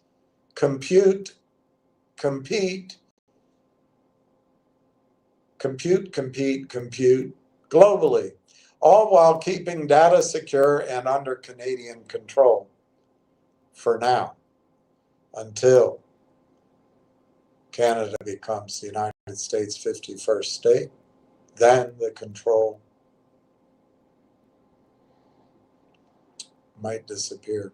Joined forces with transformational partners and customers, including Accenture, OpenText, Ernst Young Canada, League, and Railtown AI Technologies to unlock the benefits of sovereign AI across our country.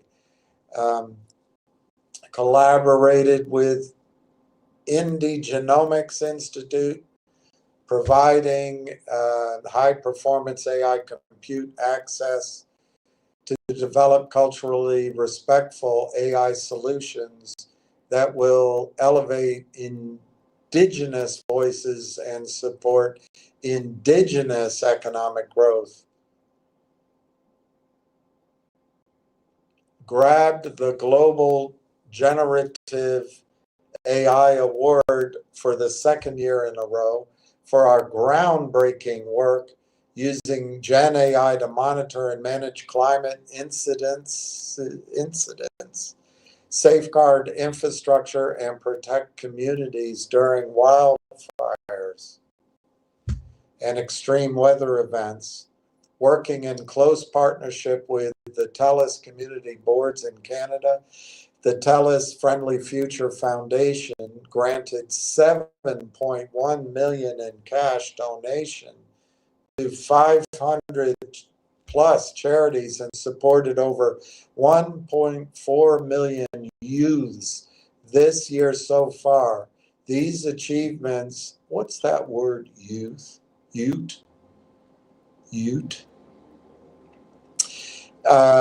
These achievements reflect the passion, the dedication, and fearless innovation of our exceptional TELUS team. Proof that when we put our customers first and push boundaries together, we transform more than just technology. We transform lives. That's all from Eric B. Thank you, Eric B. Solomon's Treasure. Sorry for the typos.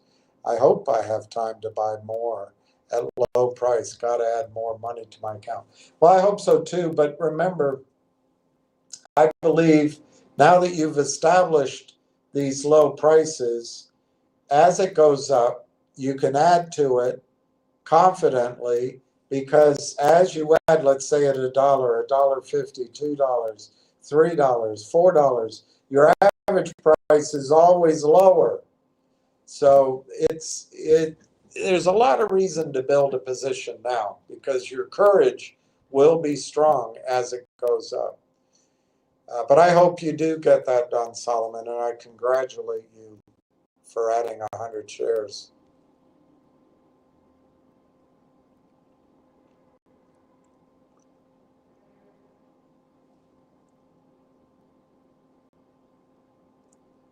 Tebow Teals Alex. Sorry, I'm going to drink some water so my tongue doesn't screw up, or my brain. TELUS and Railtown have officially announced a collaboration where Railtown's AI's agentic software solutions will be deployed in the TELUS Sovereign AI Factory. Great. Thank you. But here's two aspects of that. One, we've spent some time talking about. As they transfer, because they will control AI Partners Network, as they transfer all of those agentic, let's call them agentic agents, that power all of the 180 plus AI companies, each doing 2, 3, 4 million in revenue, according to Dr. Tom Core during his excellent interview and the excellent interview hosted by Rebecca Kurzweil. As all of that moves over, there's revenue sharing there. But you're exactly right. Then there's a collaboration with the businesses who sign up for the TELUS data center using the conductor tools. That's a whole different source of revenue. We have to learn about the magnitude of it in terms, I don't know, I'd love to know, what percentage of TELUS's capacity do you think you're going to get in Wisigami, Canada, Quebec? It's really exciting, Tebow. Eric, if this chat room could accept web links, it would be easier. And I don't know how to set that up. I have a goal once this gets to another stage. I'd like to replace my entire setup with a more powerful computer. One gentleman was very kind to send me a computer that for a while allowed me to provide a better service. But when I moved here, that computer was too big for the space I have. So now I'm back to kind of a smaller setup. I would like, whether it's with a laptop or maybe I don't know, a more powerful iPad or even a simple, one of those simple mini computers with, and maybe I can get a big screen, hang it on the wall and look at it there. I don't know. But I'm hoping, Eric, to upgrade that whole aspect. I would love one of the things, I noticed Tucker does it, and there's a couple of other people do it the way I've been envisioning it for a while. But I would love to set up I was looking at a house for sale, I don't know, about a year ago. I couldn't get it done. I would have had to find investors to help me, and it was too much too soon. But man, what a property in the sense that they had renters, so it could pay for itself monthly.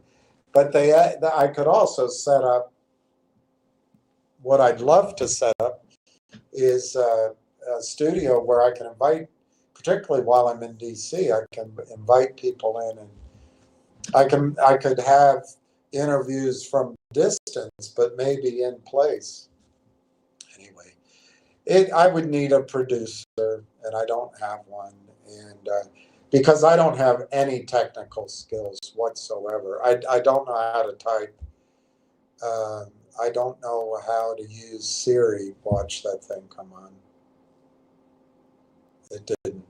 But I really, I have very limited technical skills. So, but it is a goal of mine, Eric, and I'm sorry this chat room is clumsy. That's my fault. And I don't know how to fix it, make it better. I do appreciate that you shared that with us. So thank you. Lewis Shotland, I bought another. Good for you. That's a sizable amount, 966.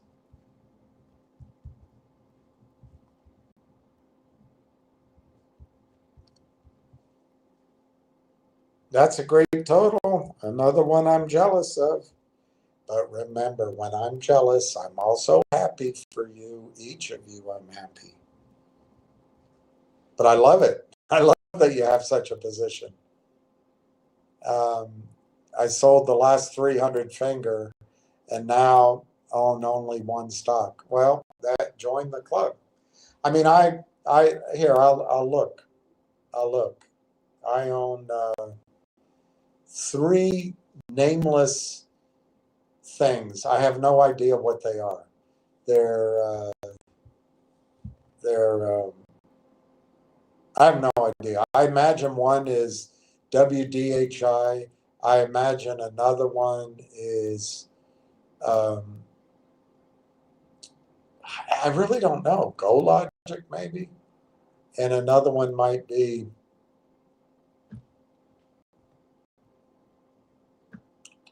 I really don't know. Anyway, they have no value and you can't trade them.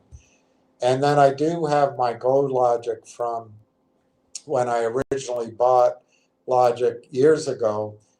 They distributed it 1 for 1. It became Lovera. Then it changed its name to Go Logic. And so I have, and it must have reversed. I have 3,248 shares of that.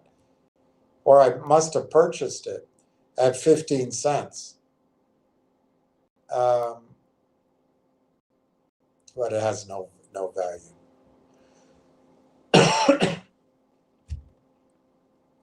And I have another stock that has no value. And then I have Railtown. So the only stock I have is Railtown. It's the only one.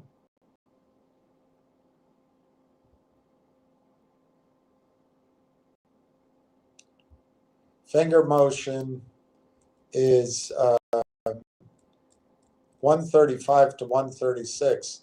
And so, Lewis, I don't say this out of told you so or anything, but back in June, I remember, and see, I don't remember her name, which is good, but one person on the chat said, well, I have 1,000 shares of Finger, and I just remembered, I wrote it down somewhere, but I'm not going to be able to find it. But I remember it in general. I think Finger at that time was trading $5.50, $6, and then Railtown was trading 30 cents, give or take. So anyway, whatever the prices were, I told her you could sell your Finger now, and you could buy. She could buy almost 12,000 shares of Railtown. It was like 11,670 or something. Well, what's interesting, and again, this is not told you so, and it's not to make anyone feel badly, but by waiting, now selling 1,000 shares of Railtown, I don't know, roughly, well, I'll figure it out.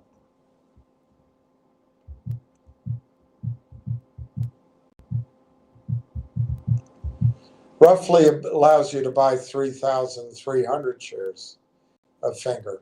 Now, I'm not, again, Lewis, I'm not trying to cause anybody to feel badly, but sometimes it's the action and not getting focused. And I'm not saying this to you at all, I'm saying it in general. Each day we have our account, and it's very cold in the sense that yesterday is gone. It's just completely gone. You can't do anything about it. The good thing is everyone has the same chance to benefit from the future, but you got to use your wisdom. You got to stay away from certain things. You can't chase chimeras or I've heard it said as chimeras.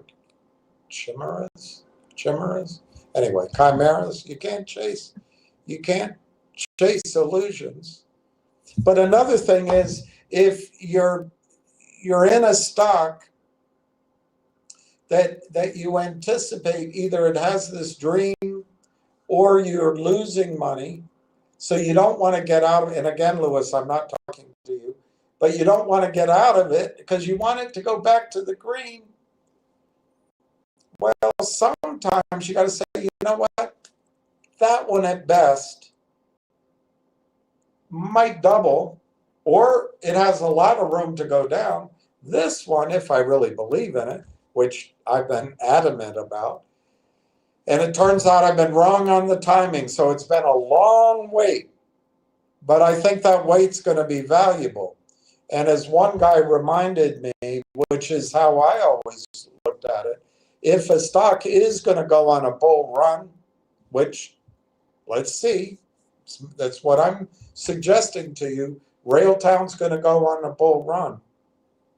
One of the things I used to do with charts, and we used to get these pretty good chart services that you could go through and draw on. You had to subscribe.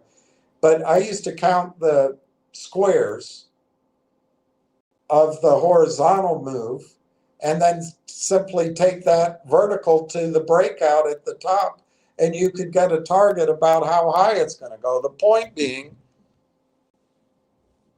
that we might get this long 10-month sort of sideways in a broad range movement. Right now, it doesn't feel sideways because you could have paid 65 cents and now it's 45 cents. But in general, in the future, this is going to look sideways on the graph. Well, we could have a huge move upward. And so anyway, my point is the whole thing is about making money. It's not about making money in the stock you originally purchased. Of course, it's fraught with risk because you've got to be confident in the next one, and everything cycles. But back, Lewis, to my example of this woman, I can't remember her name. If she acted when I suggested it, and I might have been a jerk like I sometimes can, she now has, can I just round it for simplicity? She now has 12,000 shares of Railtown and no shares of Finger Motion.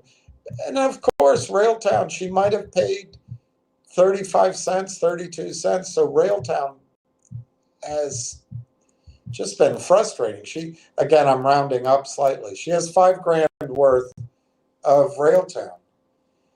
But her Finger, if she didn't do it, has dropped to $1,300. And again, this is not about making people feel badly or bragging or say I told you so. I did call that movement in Finger. I thought it might go to $1.25, but I think I hedged it by saying $1.50 plus or minus 25 cents, something like that. But I guess what I'm trying to point out is that's the strategy. And so each day you look at your account and you have to give probabilities. What's the upside of this one, the upside of that versus the downside? And anyway, I think it's great, Lewis, that you sold your last 300 Finger. Finger might work out. It might not. Look, I didn't own this time around. I didn't own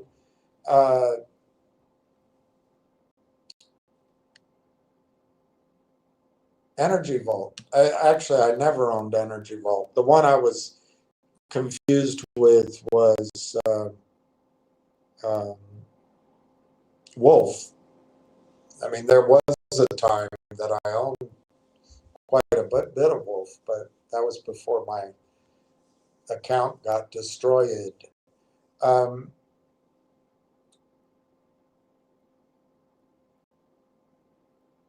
The example, because if someone sold Energy Vault sort of at the time I started recommending Railtown.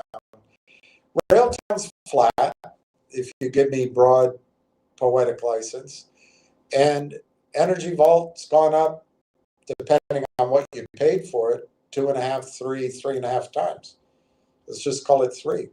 So in that same example that I just used with that 1,000 shares of Railtown, perhaps somebody could have purchased, let's just say 5,000 shares of Energy Vault at that time. Right now, that's worth 15,000.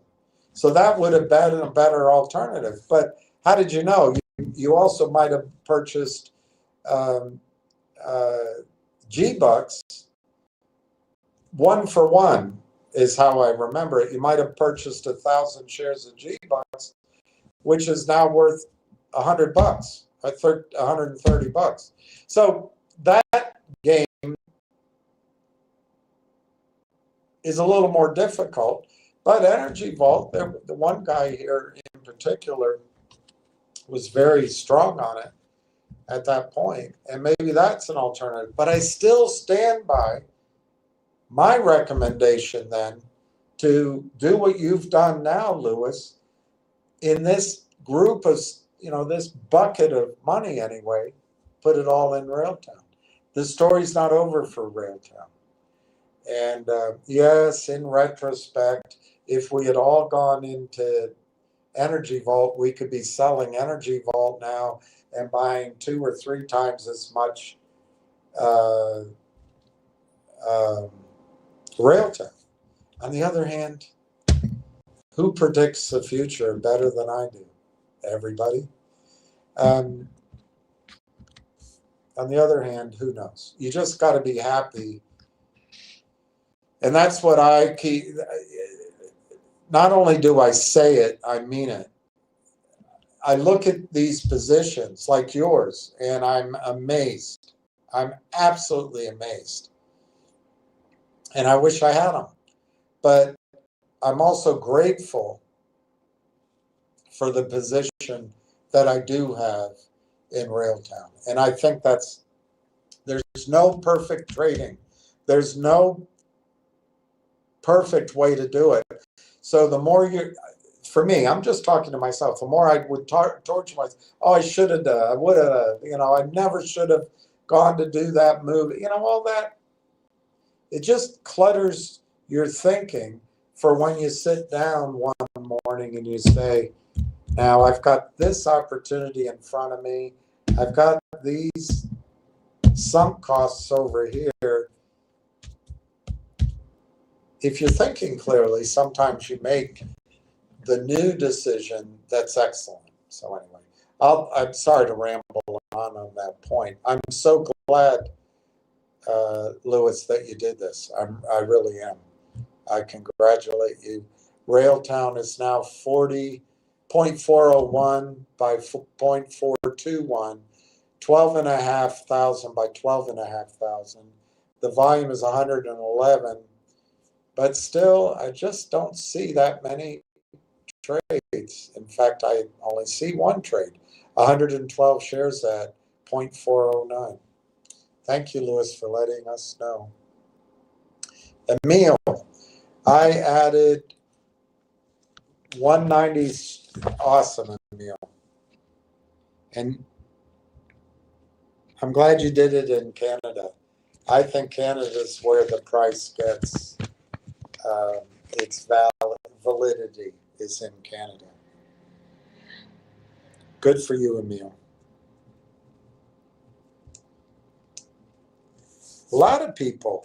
It's a whole page full of people adding. I think it's great. Tebow, Hasham stated that this partnership demonstrates how Canadian companies can access advanced AI capabilities while maintaining control over their intellectual property.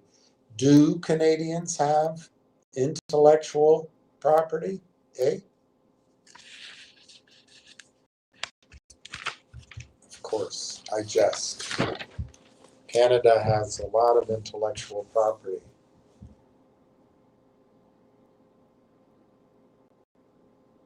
Who else knows how to line up 400 ostriches and shoot them all in the name of preventing research into, I can't say it out loud. Donna, good afternoon, William, and everyone. You're on a YouTube short. I can't share this video. That might be a problem with your video. So this one over here is YouTube short, or this one is? All right, I'll look next time, Donna. I had a really hard time signing in, and I couldn't figure out what the problem was. Next time I'll do better. Oh, Lordy, here comes this nightmare. TMZ dash cuckold. Wow, I noticed many here thanking Sir William. Let's see how it ends today, TMZC says. TMZ, I'll get my popcorn and soda ready in about an hour time. All right, well, thanks for letting us know what you're doing. And TMZ, I predict for you, although you'll walk away from it unscathed, I predict it ends in tears. But I know it won't affect you for very long. You've got so many companies you can destroy. Dennis Alex, I wish I had 10 grand to buy more while this is tanking. I agree with that sentiment 100%. Doug Peterson, I added just over 10,000 shares today. Wow, Doug. Awesome. Awesome, awesome, awesome. That's fantastic. That is fantastic. Bravo, bravo, bravo.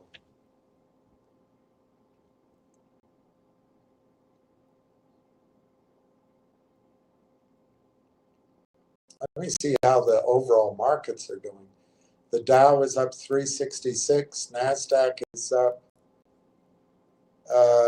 515, and S&P up 103. Somebody told me that the markets open on Veterans Day,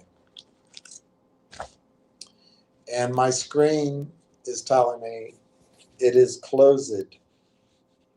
So tomorrow, you can't do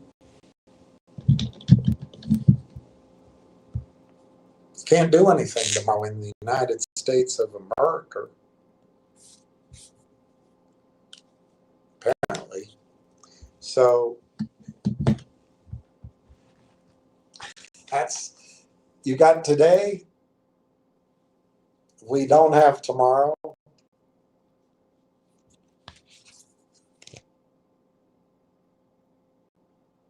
And somehow on Wednesday, it has to go to $1.10 to beat my projection. But I think on Friday, the buying will begin the following week. So anyway, but remember one thing, Railtown is a Canadian stock. So it can trade in Canada on Tuesday. Let's see what happens. All right, so now what? Strange new format. Ah, lordy. Lordy, lordy, lordy. I'll try to go back to the old. This was the new improved, and it recommended this, and it wouldn't let. All right, I got it, so now what? I'll try to do it differently. I don't know what's going on. It says that now the receiver, you, can either get it in this vertical or in this horizontal. Sorry about that. Next time I'll try to fix it. Oh lordy, here we go. Snort Alec. So today a lot of wise speech about Sweeney and how country going wrong direction, etc., etc. But share price how? I don't want to share the price, so I don't know how I can share the price with you. But if you're asking me to discuss the price of Railtown, I believe Railtown, sitting in front of us, Snark, is a comp. It's called Langchain. And Langchain just raised $125 million at a $1.25 billion valuation. It's a private company, so I don't know how many shares. They did it in the Series B round. Now, Langchain has a similar product to Railtown. They both address a $300 billion annual spend. They both address that. But Langchain is not as good as Railtown. And Langchain doesn't have this revenue sharing with TELUS, for example. So anyway, Langchain is projected to, it's annualizing now between 12 and 16 million. And it's valued at 1.25 billion. So Snarky, we have this comp that as soon as Railtown is able to acquire AIP and end, I think, shortly thereafter, this buyer's, whatever you want to call it, buyer's strike, buyer's prohibition, I think you can rapidly see Railtown go to an equivalence of 1.25 billion or higher. And if you take today's market cap, now it's not completely an accurate representation because today's market cap doesn't include buying AIP, but then again, today's market cap doesn't bring all the revenue that AIP is going to bring in. So let's just do a simplistic comparison right now. The market cap is 55.1 and the comp is 1.25 billion. All right, Snarky? So you take 1.25 billion, a very recent raise in an inferior product somewhat, and in a company that just started out. Railtown is first to market, solves a real problem, best in class, and it's been at it for 6 years. Its conductor platform is in its fourth iteration at least, and it's self-learning, and it's been in a large anyway, beta-tested group. So if you divide 1.25 billion by 55,100,000, you get 22.68 multiple. Now, if we multiply it by the last trade on Railtown, 0.409,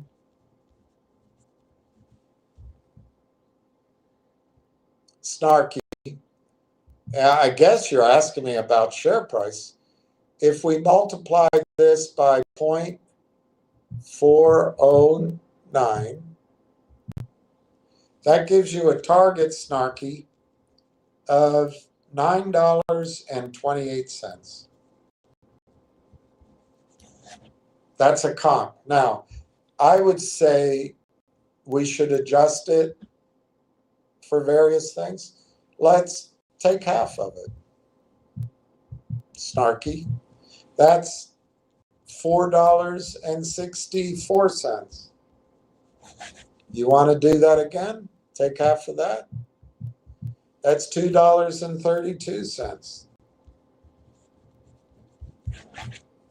So Snarky, I think ahead of you is you're going to have to scramble to move stock to another LLC or move it to another prime broker or close out your positions or bury your positions over in Europe while you try to hide your losses and hope that you can cover at a later date. But Snarky, the problem with Railtown, your computers and therefore your position was built on the concept that this is an over-the-counter stock and that it's Canaccord.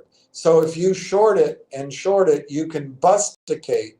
They use that word in upstate New York, or they used to. You can busticate the merger, and then the stock will collapse, or failing that, you can drive the price down so that when Canaccord comes to you, your paymaster, and says, hey, we're doing an offering for this company, Railtown, at the price instead of 40 cents at 15 cents with warrants. Are you interested? Well, you've already built some cash. You say, sure, we'll take 2 million shares. You close out your position.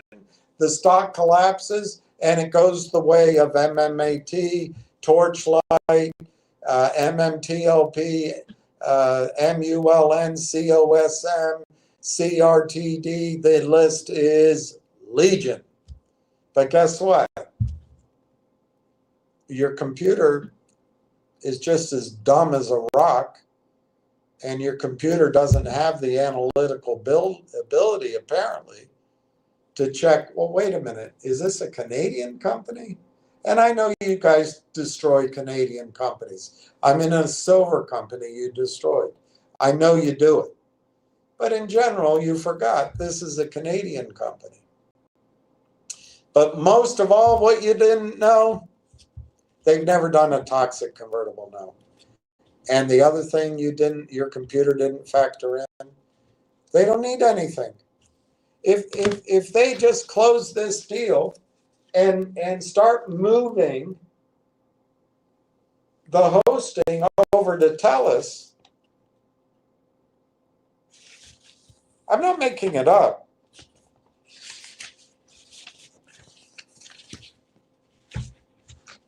There's the TELUS revenue sharing.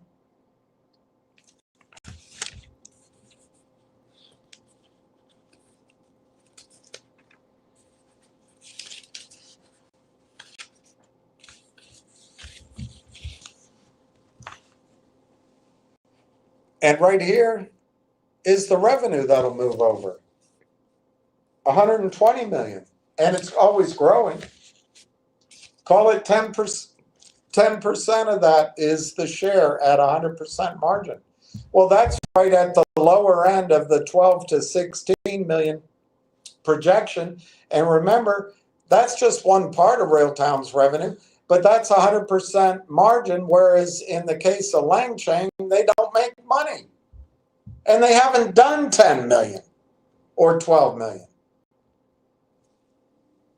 You get a $1.25 billion valuation, you're looking at $9 or you're looking at $5. And snarky, you're in trouble. But I know you have ways around it. And one of your ways is to try to make people think I'm a loony. Well,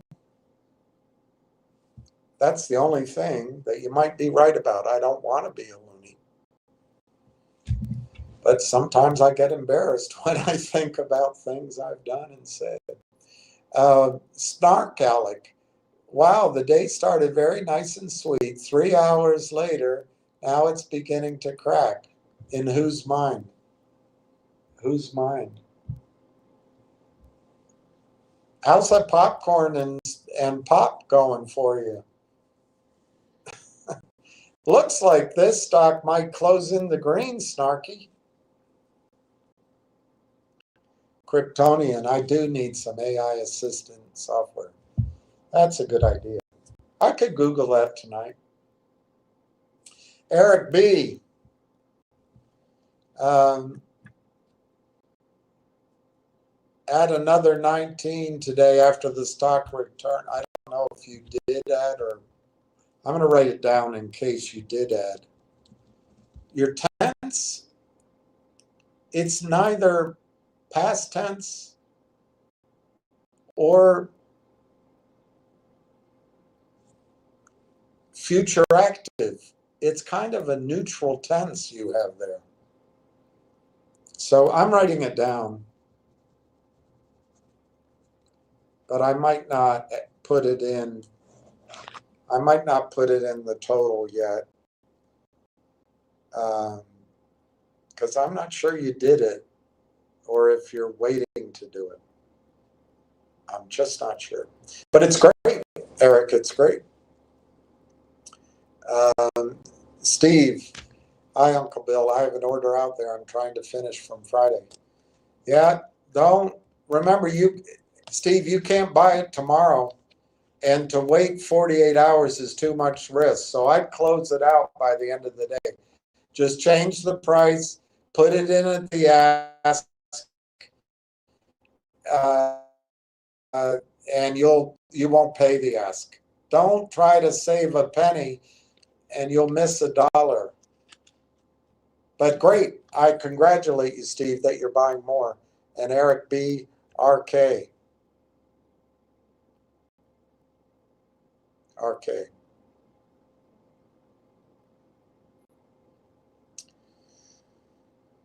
Sometimes I'm not as smart as I want to be.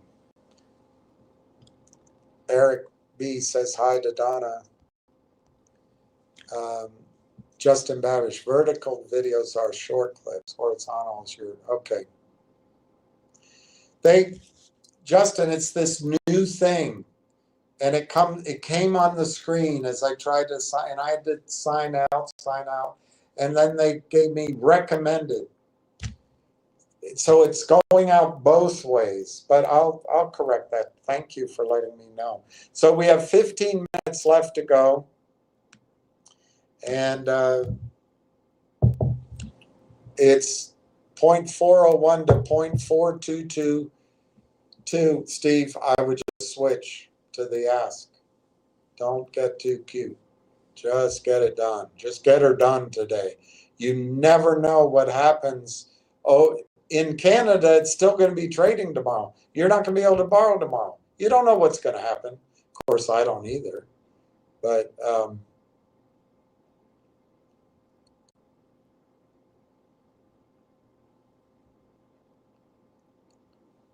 let's see how it's trading, even though it's delayed in Canada.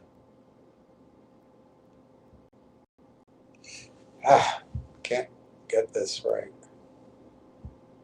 Okay, there we go.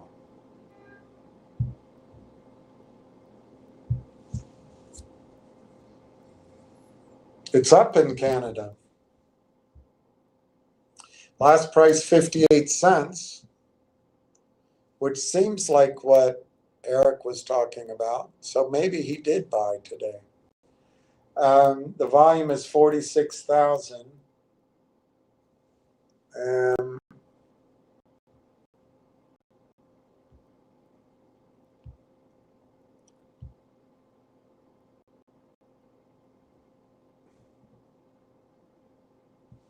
It's a sizable bid at 57 cents, 8,500, considering. Kuda guy.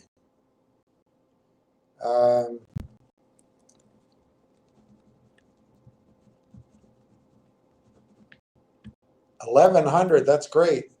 Added 1,110. Bravo. That's a great position. That is a great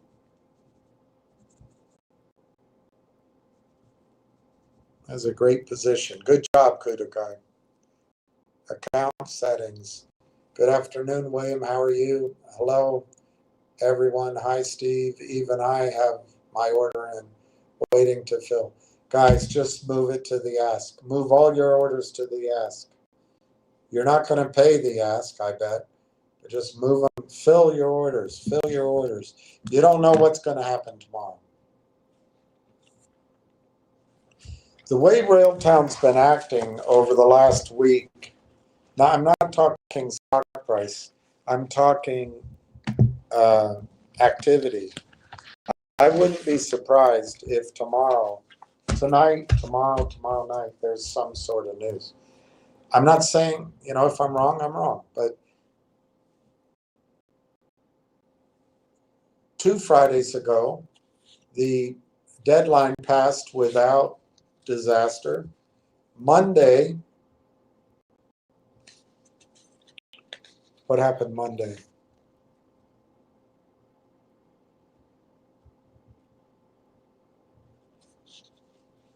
Can't remember what happened Monday. Tuesday, the TELUS deal was announced. Wednesday, Thursday, this presentation came out. And then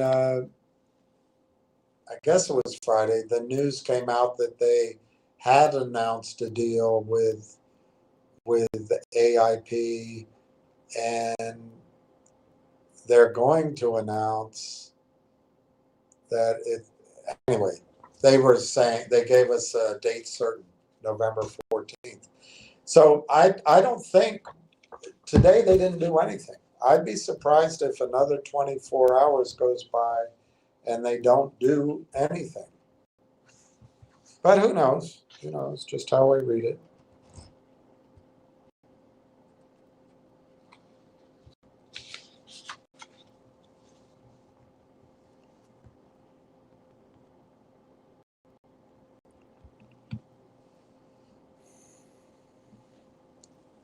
Eric B. 19K more, bravo. It's not your English, I'm the idiot reading it.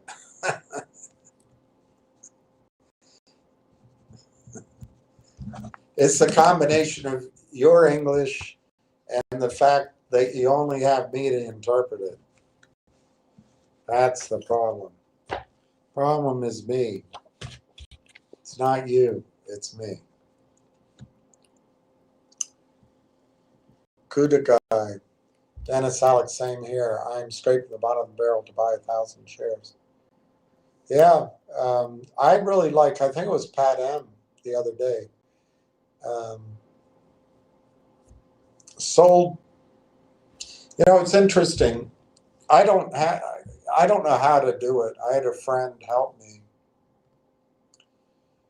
and I think she was using, I don't know what she was using, but if the United States is going to go through anything like the Great Depression, which I don't remember, but my father remembered because he was a boy, but it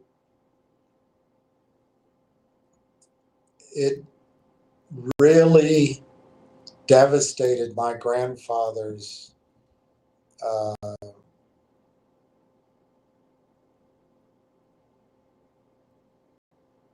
adult life. And along with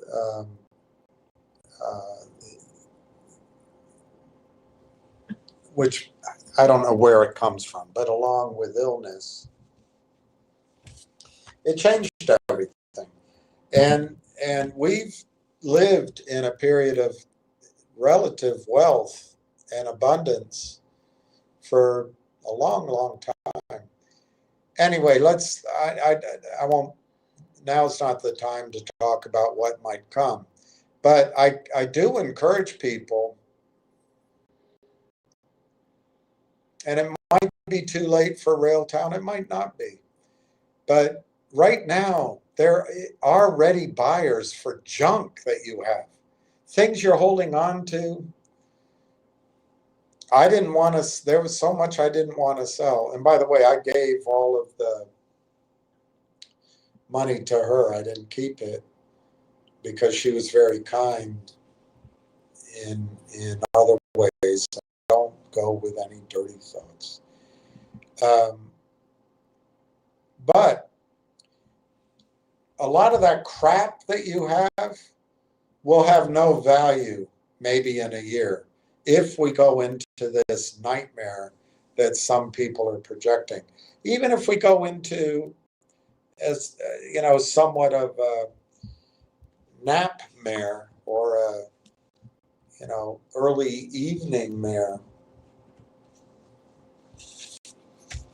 a daytime mare that doesn't last too long, there might not be very much value for your crap in 6 months' time. So you might as well sell it. Maybe make it a goal by the end of the year to sell a bunch of crap and buy Railtown, whatever the price is of Railtown, or buy physical silver. Those are my two alternatives. Or buy your mother something nice.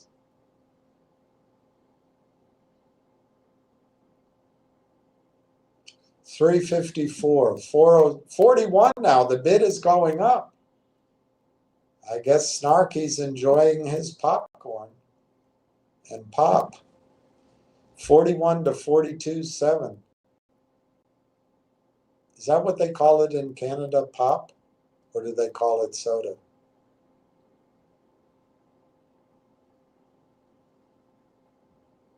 Kuda guy. I'm jealous. Yellow, see? Yellows is contagious. I'm jealous of Doug Peterson. I have a friend, she's Spanish, and she speaks Spanish, German. She's studying Chinese, and she speaks English. But Spanish is her first language. But she told me that she loved my sweater one time. I had a sweater. I love the Jello. I said, Jello? I love your sweater. I like your color of Jello. I said, Jello? Yeah, Jello.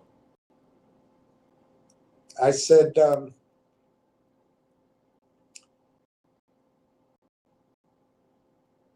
other day we were talking about a friend of yours that got arrested, and he was put where?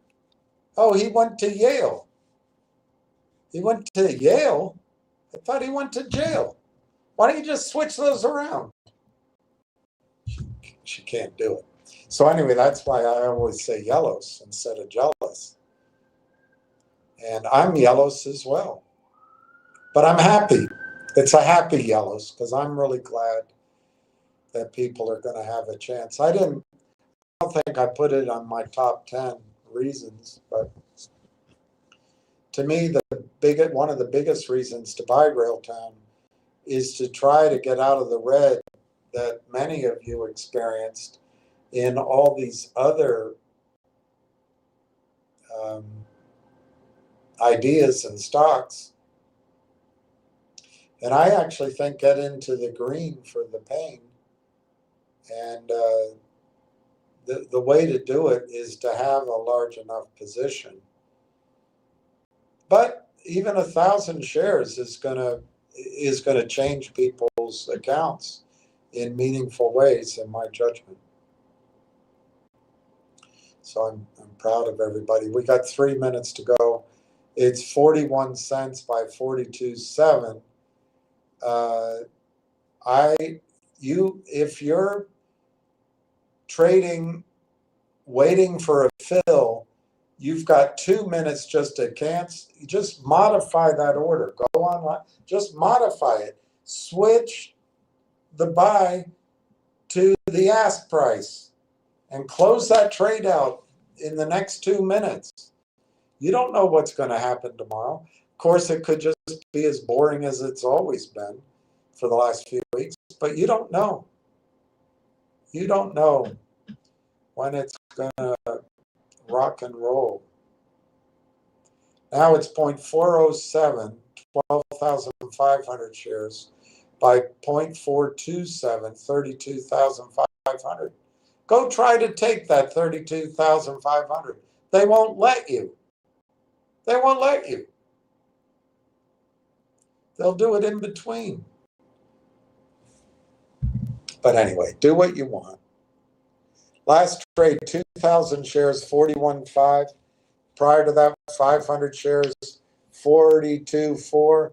Prior to that, 500 shares, 42.1. And prior to that, the 112 shares at 0.409. We're currently showing a volume of 114,920. The bid is 0.407 for 12,500. The ask is 0.427 for 32,500.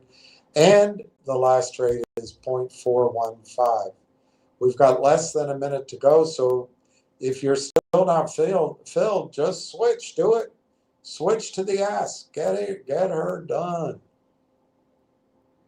Get that trade off. You don't know what's going to happen tomorrow in Canada. And by the time Wednesday comes around, this could be a 60-cent stock. I don't know. Obviously, it's not going to be my prediction of $1.10, but anything could happen. We still got 30 seconds or so to go. 0.407 to 0.427. 12.5 by 22.5. The volume is 118,017. Okay, somebody's telling me the market opens tomorrow. How come today in E-Trade it's telling me the market closes? Oh, the bond market will be closed. Oh, okay. It'll be open tomorrow. But November 11th is not a settlement day. That's how they let it open. It's not a settlement day, so there's no violations, but you can trade. So if you bought it today, settlement's Wednesday. I see. All right, thank you for letting me know, everybody, I was wrong. It says right on the top, Veterans Day market closures. I thought it said closed. says closures. So if the bond market's closed tomorrow, stock options and futures markets will be open. Well, that's good news. So you'll have tomorrow to do it. Railtown closed up 0.019 at 41.9, and the volume 118,017. I don't know. Everything else closed at various slightly down, slightly up. And the market closed. The markets all closed up. And in Canada, I think it's delayed, unfortunately. It looks like Railtown closed at 58. And let's see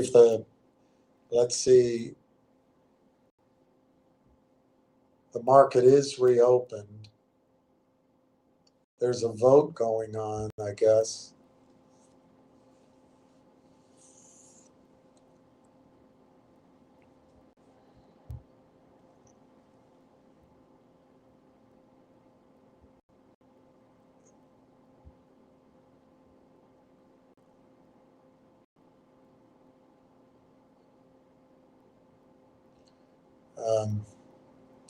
So where could I find, oh, I see, I could go there.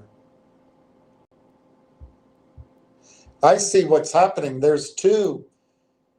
There's the normal one live, and then there's the straight up and down one. That's weird.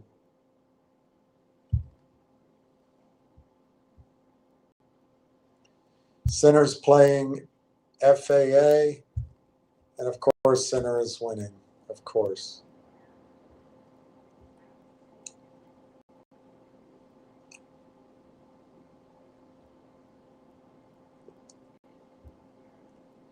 Yeah, I guess the government is open. I just don't know if it's funded yet. Oh, RK is for Rebecca Kurzweil, yeah. And Eric B is, I guess, agreeing with me. That's how real wealth is built. I don't know. That's what I think. And that's on the post of Elon Musk. Eric B, YouTube blocks all my links. I wonder why. I don't know why. Account settings. All right, William, I just did it your way. All right. All right. I think that's the right thing. I was wrong that it's going to be closed tomorrow, but it doesn't mean I'm wrong. Tomorrow, you don't know how it's going to open. I think your new total is 132. That's amazing. That is awesome. And remember, we all have these goals of wish we own that, wish we own that. Owning a certain amount of stock is part of the equation. In my judgment, we're not going to have to sell this stock. It'll be bought out. But we don't know that for a fact. So the other part is selling it. So, account settings, if you could have purchased 5 more shares, in the long run, it'll all wash out. Account settings, I did lose 500 shares from my original order, but that's okay. I think it is okay. Now, I could be proven wrong, and it pulls back, but it doesn't look that way right now. It looks pretty strong. The way it closed, it looks strong. That's why I was, but I can be wrong. But right now, and of course, this is after hours, 40-cent bid and 47-cent ask. That's just, they moved out so that no trades went off by accident. But I think the stock's behaving with strength. So I think you did the right thing. And maybe you lost some. Maybe you can add a little over the next days or so, but it's okay. It's okay. As a percentage of your overall position, it's not very much. And again, what's going to count is I hope you hold it. I hope you're not planning on hot money selling it, but also what happens, what you sell it for. So we'll see. I'm really glad you did it. Oh, it's a post from Rebecca Kurzweil on Elon's social media. That's how real, wow. So Elon might come in. Wow. Awesome. Awesome. All right. So it's 4:06. I'm going to just read the conclusion of The Great Taking. It's not very long, thank God. The Great Taking. And maybe I'll figure out a way to do another video that I just read it all in one fell swoop. But I want to get into evidence by David Rogers Webb why I believe this chasing of short squeezes is so problematic. All right, so here's the conclusion. It's page 62. It's not very long. I think it's 5 pages. And it starts with a quote. Let every soul submit himself unto the authority of the higher powers. There is no power but of God. The powers that be are ordained by God. That's the Tyndale Bible. And if it's Tyndale, I'm sorry.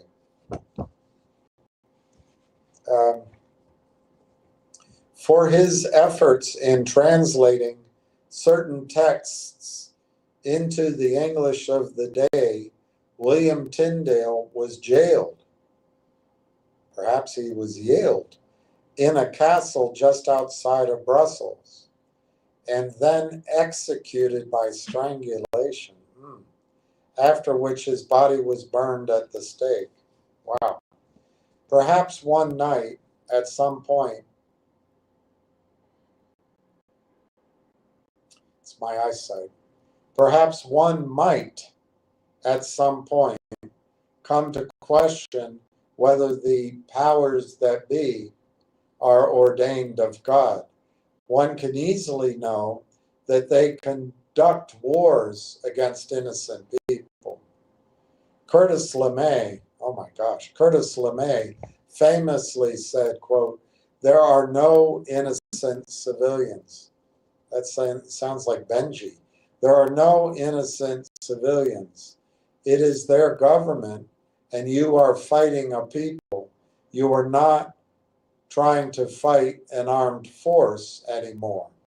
So it doesn't bother me much to be killing the so-called innocent bystanders, unquote. As a human being, should this not concern you? What part of the organized slaughter of vast numbers of innocent people can you find acceptable?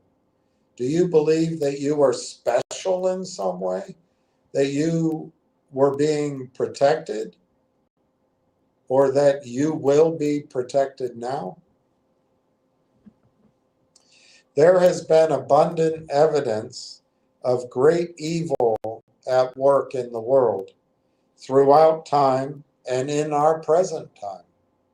Do you really wish to be ignorant of its existence and operation? There is an interconnectedness of all things.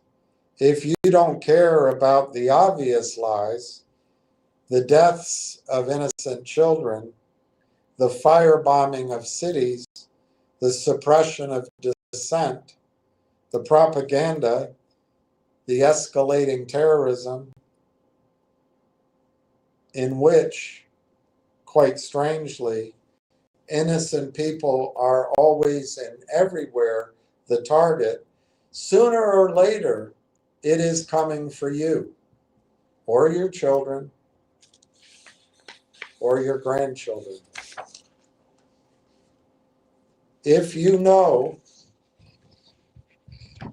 and you're not doing anything about it or saying anything about it, it's time. It's time to start connecting the dots because they lead to you. If you are wealthy, you might assume that because the system has allowed you to accumulate wealth, you will be protected in some way, that you are special.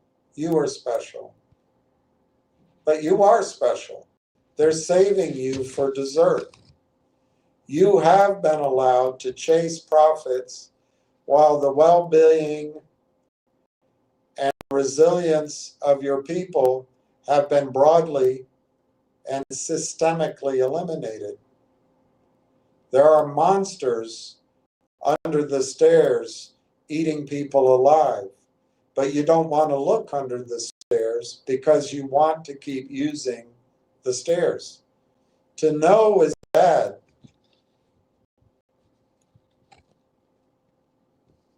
Sorry. To not know is bad. To not want to know is worse. Willful ignorance of the existence and operation of evil is a luxury even the wealthy can no longer afford. We are in the grip of the greatest evil humanity has ever faced or has refused to acknowledge, as the case may be. Hybrid war is unlimited. It has no bounds. It is global, and it is inside your head. It is never ending.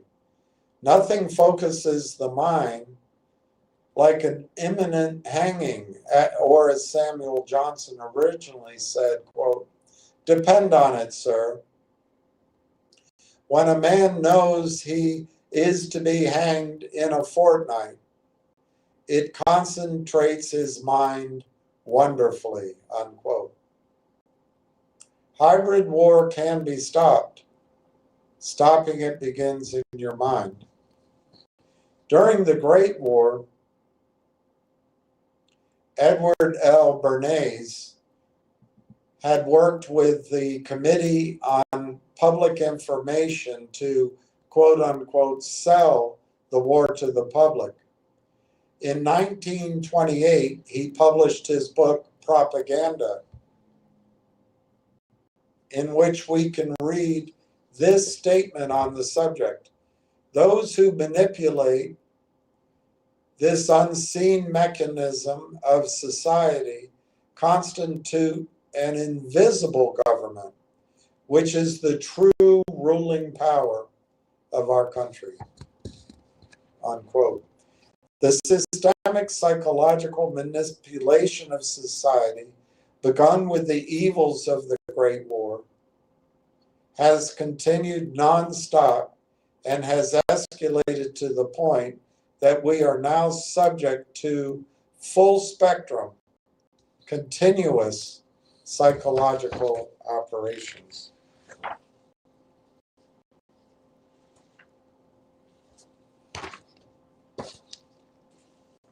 "81 years after the publication of Bernays' book, Chris Hedges, smart man, Chris Hedges wrote the following, quote, "A public that can no longer distinguish between truth and fiction is left to interpret reality through illusion. Random facts or obscure bits of data and trivia are used either to bolster illusion and give it credibility or discarded if they interfere with the message. When opinions cannot be distinguished from facts, when there is no universal standard to determine truth in law, in science, in scholarship or in reporting the events of the day, when the most valued skill is the ability to entertain, the world becomes a place where lies become true, where people can believe what they want to believe. This is the real danger of pseudo events, and pseudo events are far more pernicious than stereotypes. They do not explain reality as stereotypes tend to, but replace reality. Pseudo events redefine reality by the parameters set by their creators. These creators, who make massive profits selling illusions, have a vested interest in maintaining the power structures they control, unquote. The people behind the wars have never been investigated and removed from power. They have continued in control of all central banks and money creation and have extended their control globally. By the way, this is the first time I'm reading this. Certainly many who have abetted this are ignorant of the greater design, but the people behind the wars are, quite literally, lying, thieving, killers, and they know it. To say that there is much evidence of this is an understatement. Perhaps they have not killed innocent men, women, and children with their own hands, but they have deliberately caused these deaths. That this is done with intent can be known through the persistence of their planning and actions over many decades. While the scale and audacity of this criminality seems unimaginable to us, nothing is unimaginable to them. Their criminality has now reached unprecedented and ultimate scale,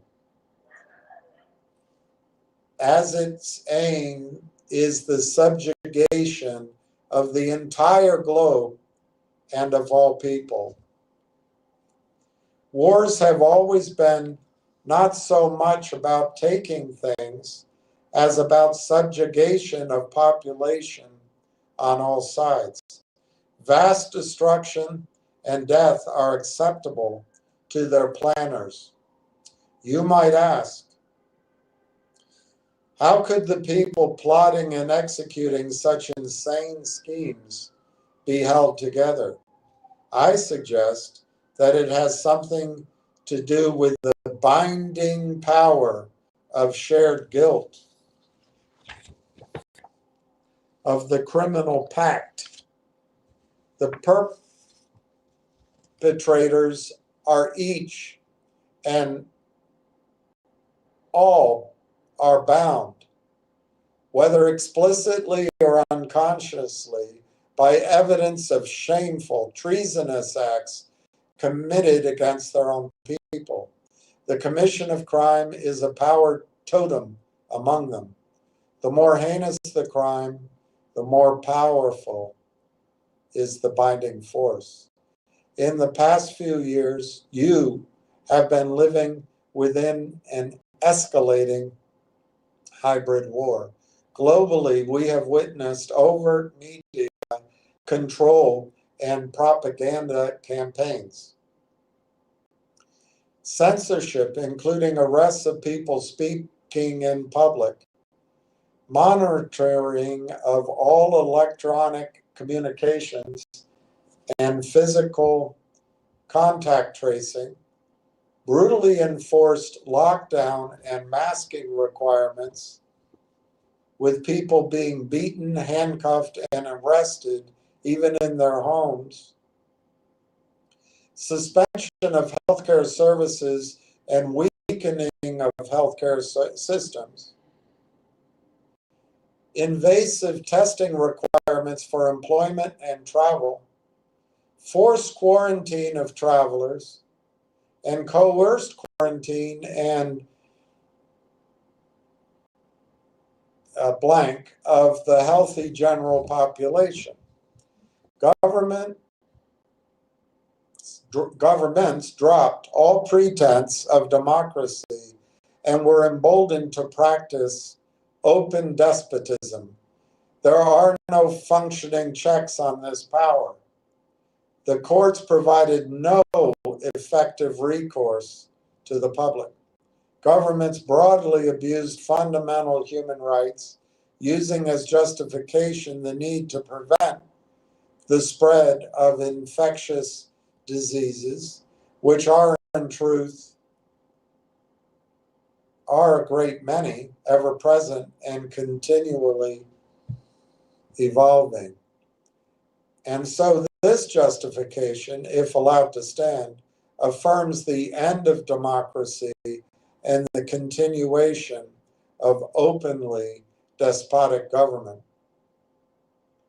Are you able to contemplate this? May have been more than a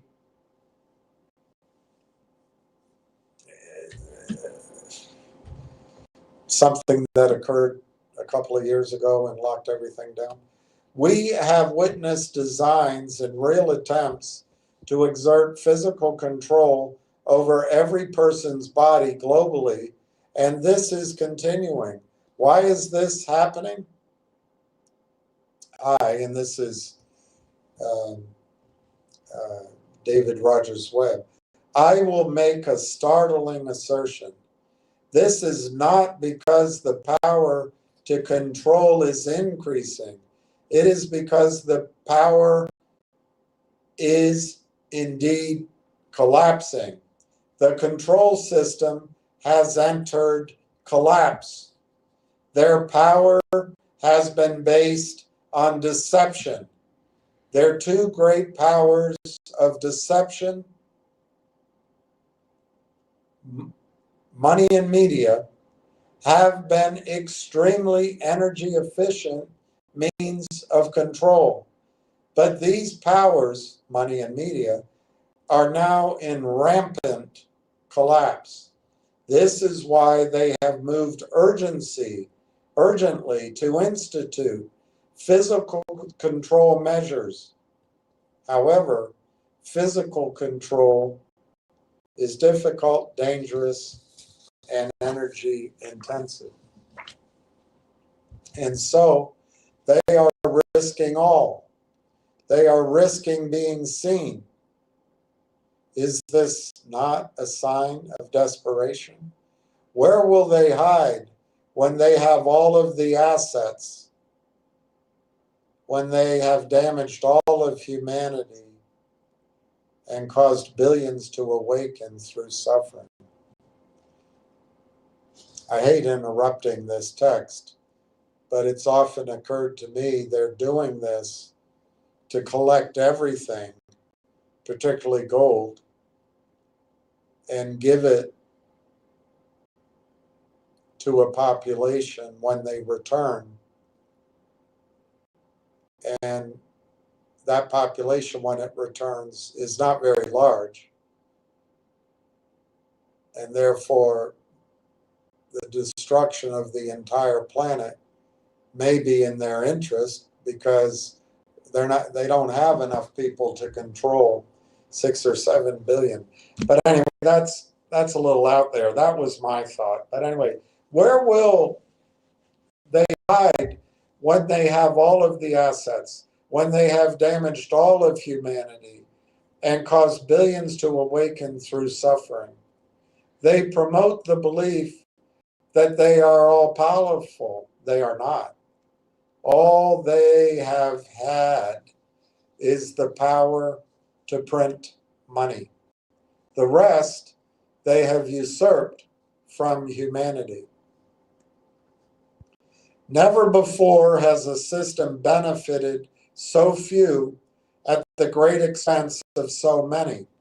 And I would add, again, that they are printing stocks as well. They're printing gold as well, all in paper form, to expand this power. And maybe Mr. Webb's correct. Maybe it's a sign of desperation. I think it's a sign of needing more collateral. Never before has a system benefited so few at the great expense of so many. Is this not inherently unstable and unsustainable? Physical control, as opposed to rule by deception, requires enormous energy. Can this be sustained while destroying all economies and abusing all people globally?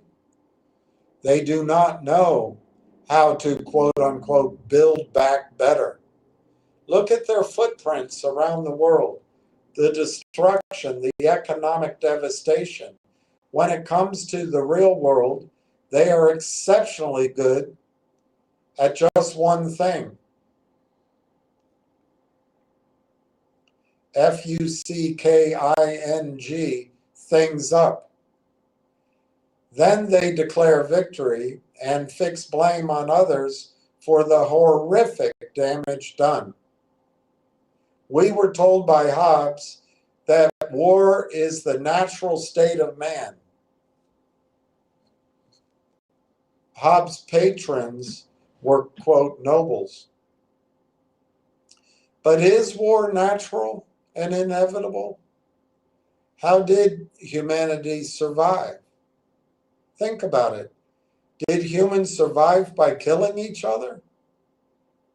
Well, I checked with Cain. It's oxymoronic. War is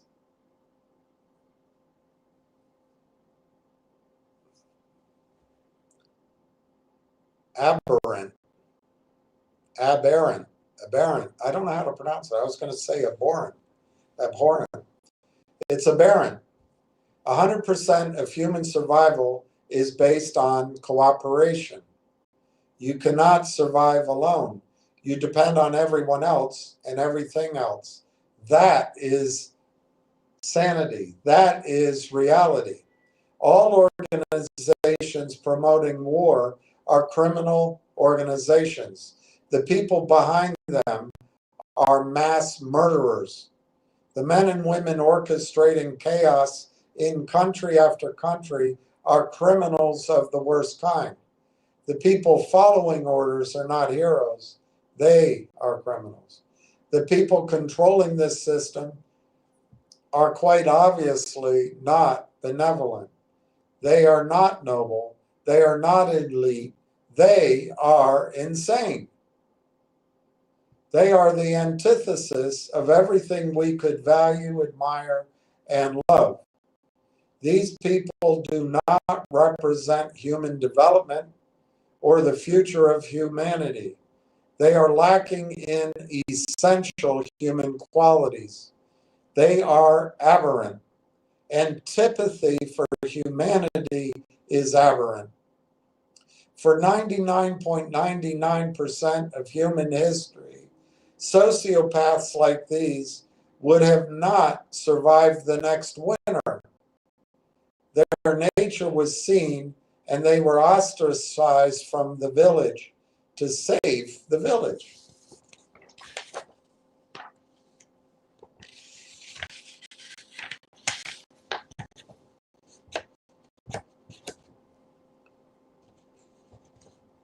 Last page. They operate today through anonymity enabled by inhuman scale of social organization. Even so, this will not allow them to continue indefinitely. We have entered a time in which their nature is being recognized. Knowledge of their existence has become unavoidable. Their grasping will come to an end because all of humanity cannot allow it to continue. Once it is recognized, humans will bond against a common existential threat. People from all walks of life will join in common cause. We have witnessed this already. Their power structure can and must be dismantled non-violently. The masterminds will not yet be known. However, the individuals and organizations near the levers of power, monetary, media, government, healthcare, military, police, legal, corporate, operating with criminal intent toward the mass of humanity, can be identified. The allegiances of these functionaries are unstable, driven by narrow self-interest. By directly and personally putting these people on notice that their actions are being documented and subject to criminal prosecution, they may be impelled to decline further involvement. This process can be accelerated. It is not necessary to wake up the majority. We are not fighting the 1%, but the 0.01%. Even without mobilizing the majority, it is entirely possible to realize an enormous advantage of intelligent, capable, activated people. If the people behind this great taking persist in their insane schemes, they will inevitably be found. It will be quite simple to follow the collateral to those who have arranged to take it. Perhaps they aren't such masterminds after all.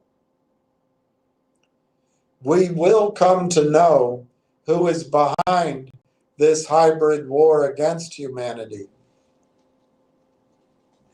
We will come to know who controls the bank for international settlements, the Federal Reserve System, and all central banks globally, and hence all political parties, governments, media, and armed forces. We will come to know who controls the CIA, and we will finally know who has been behind the assassinations. Let me close with John Fitzgerald Kennedy's own words.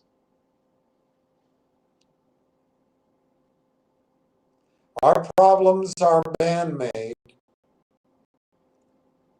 therefore they can be solved by man.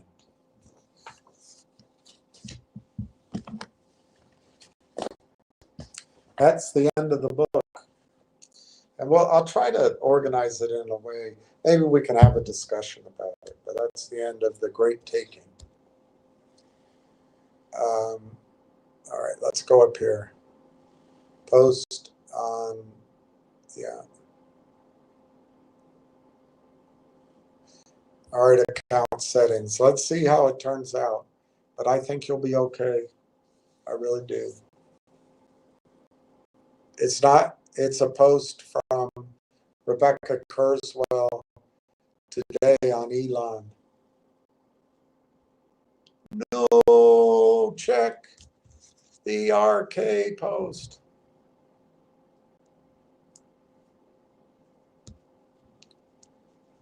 Well, let me see if I can find Rebecca. I know you're gone, but let me see if I can find Rebecca. Jenny Rebecca. I wonder how she's doing. I wonder how Jenny's doing.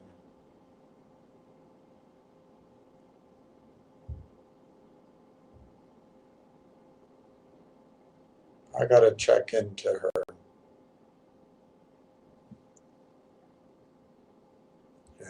Rebecca, 4 days old. How do you see the world?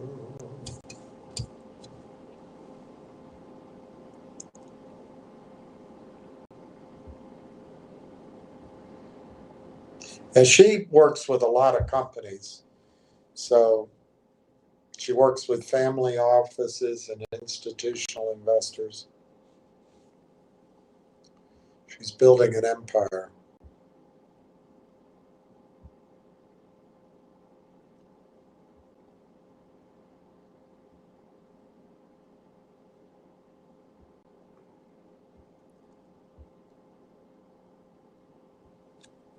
There, she pointed out the revenue as well, just like I've been trying to do.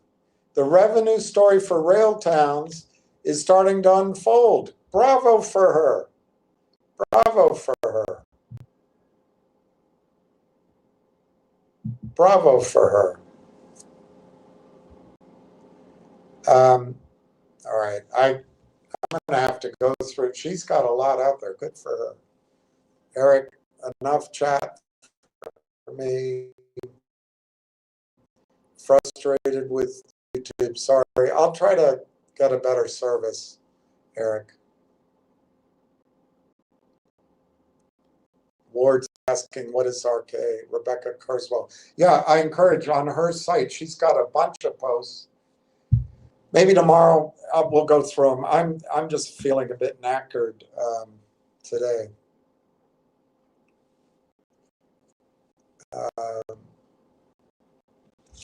All right.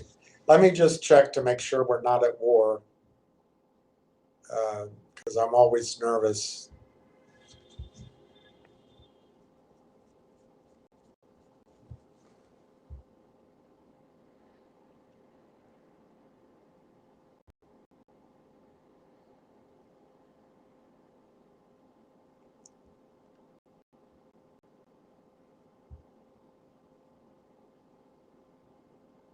Okay, so it looks like we're not at war.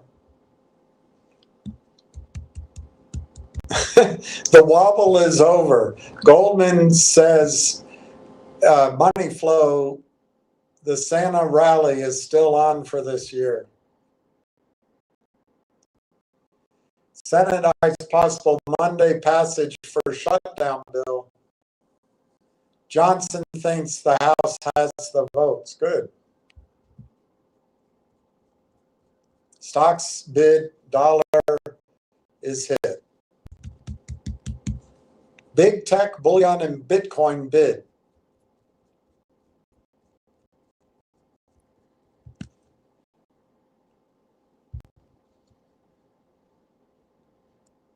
Soft iPhone Air sales may force Apple to hit pause on next version. Big government is the problem, not the solution.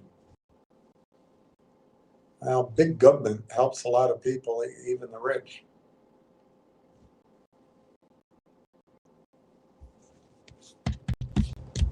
Big government. All right, let's just see what if there's anything here. Whoo! All right, we'll go to Martin Armstrong for the last comment on the day, and then I'm going to sign off. Martin Armstrong posted today, American household debt reaches 18.59 trillion. American household debt has reached new all-time high after rising by 197 billion in Q3 to 18.59 trillion. American consumers, the breadbasket of the national economy, are over-leveraged. The economy is less likely to absorb shocks from trade disruptions or shifting interest rates. 2/3 of the United States GDP is based on consumer spending. Trade was bountiful in this consumer economy as other nations lined up to sell to American consumers. Manufacturing was once a strong point, but it has since flattened. now in an 8-month consecutive contraction. Government institutions, businesses, and now the consumer are drowning in debt.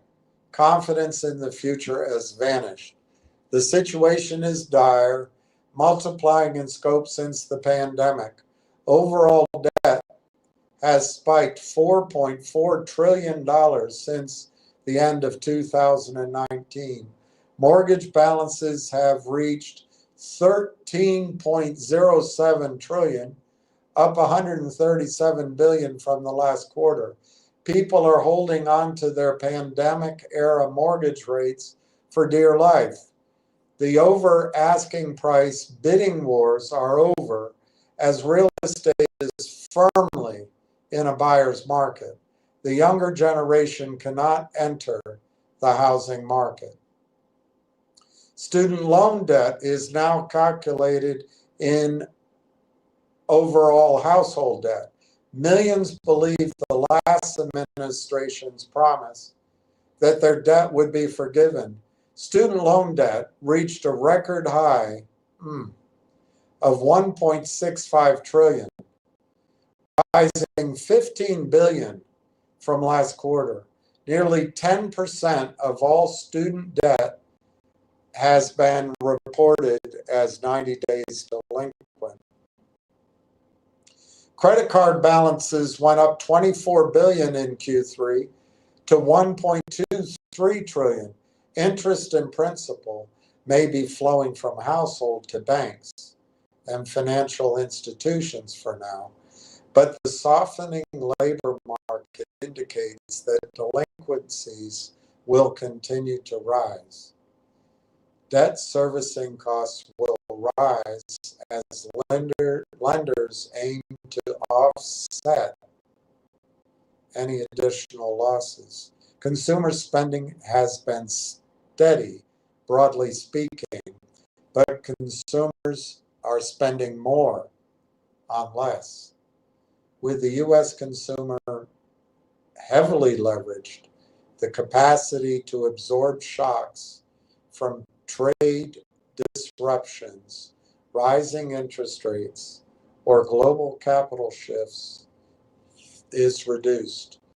If the American consumer hurts, the entire economy feels the pain.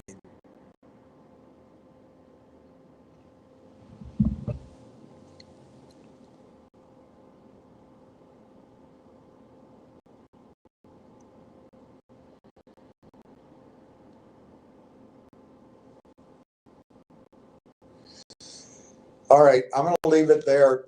Eric, I will look for these posts for tomorrow. I'll show everybody. Well, maybe I won't. Maybe I won't. I have more guns than I need. I'll show you Rebecca Kurzweil. Her company is called Bello Capital Partners.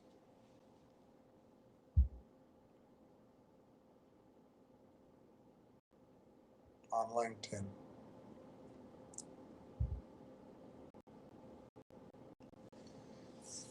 All right. I'm going to sign off, everybody. It's 4:44. Good time to sign off. I wish each of you peace. Cheers.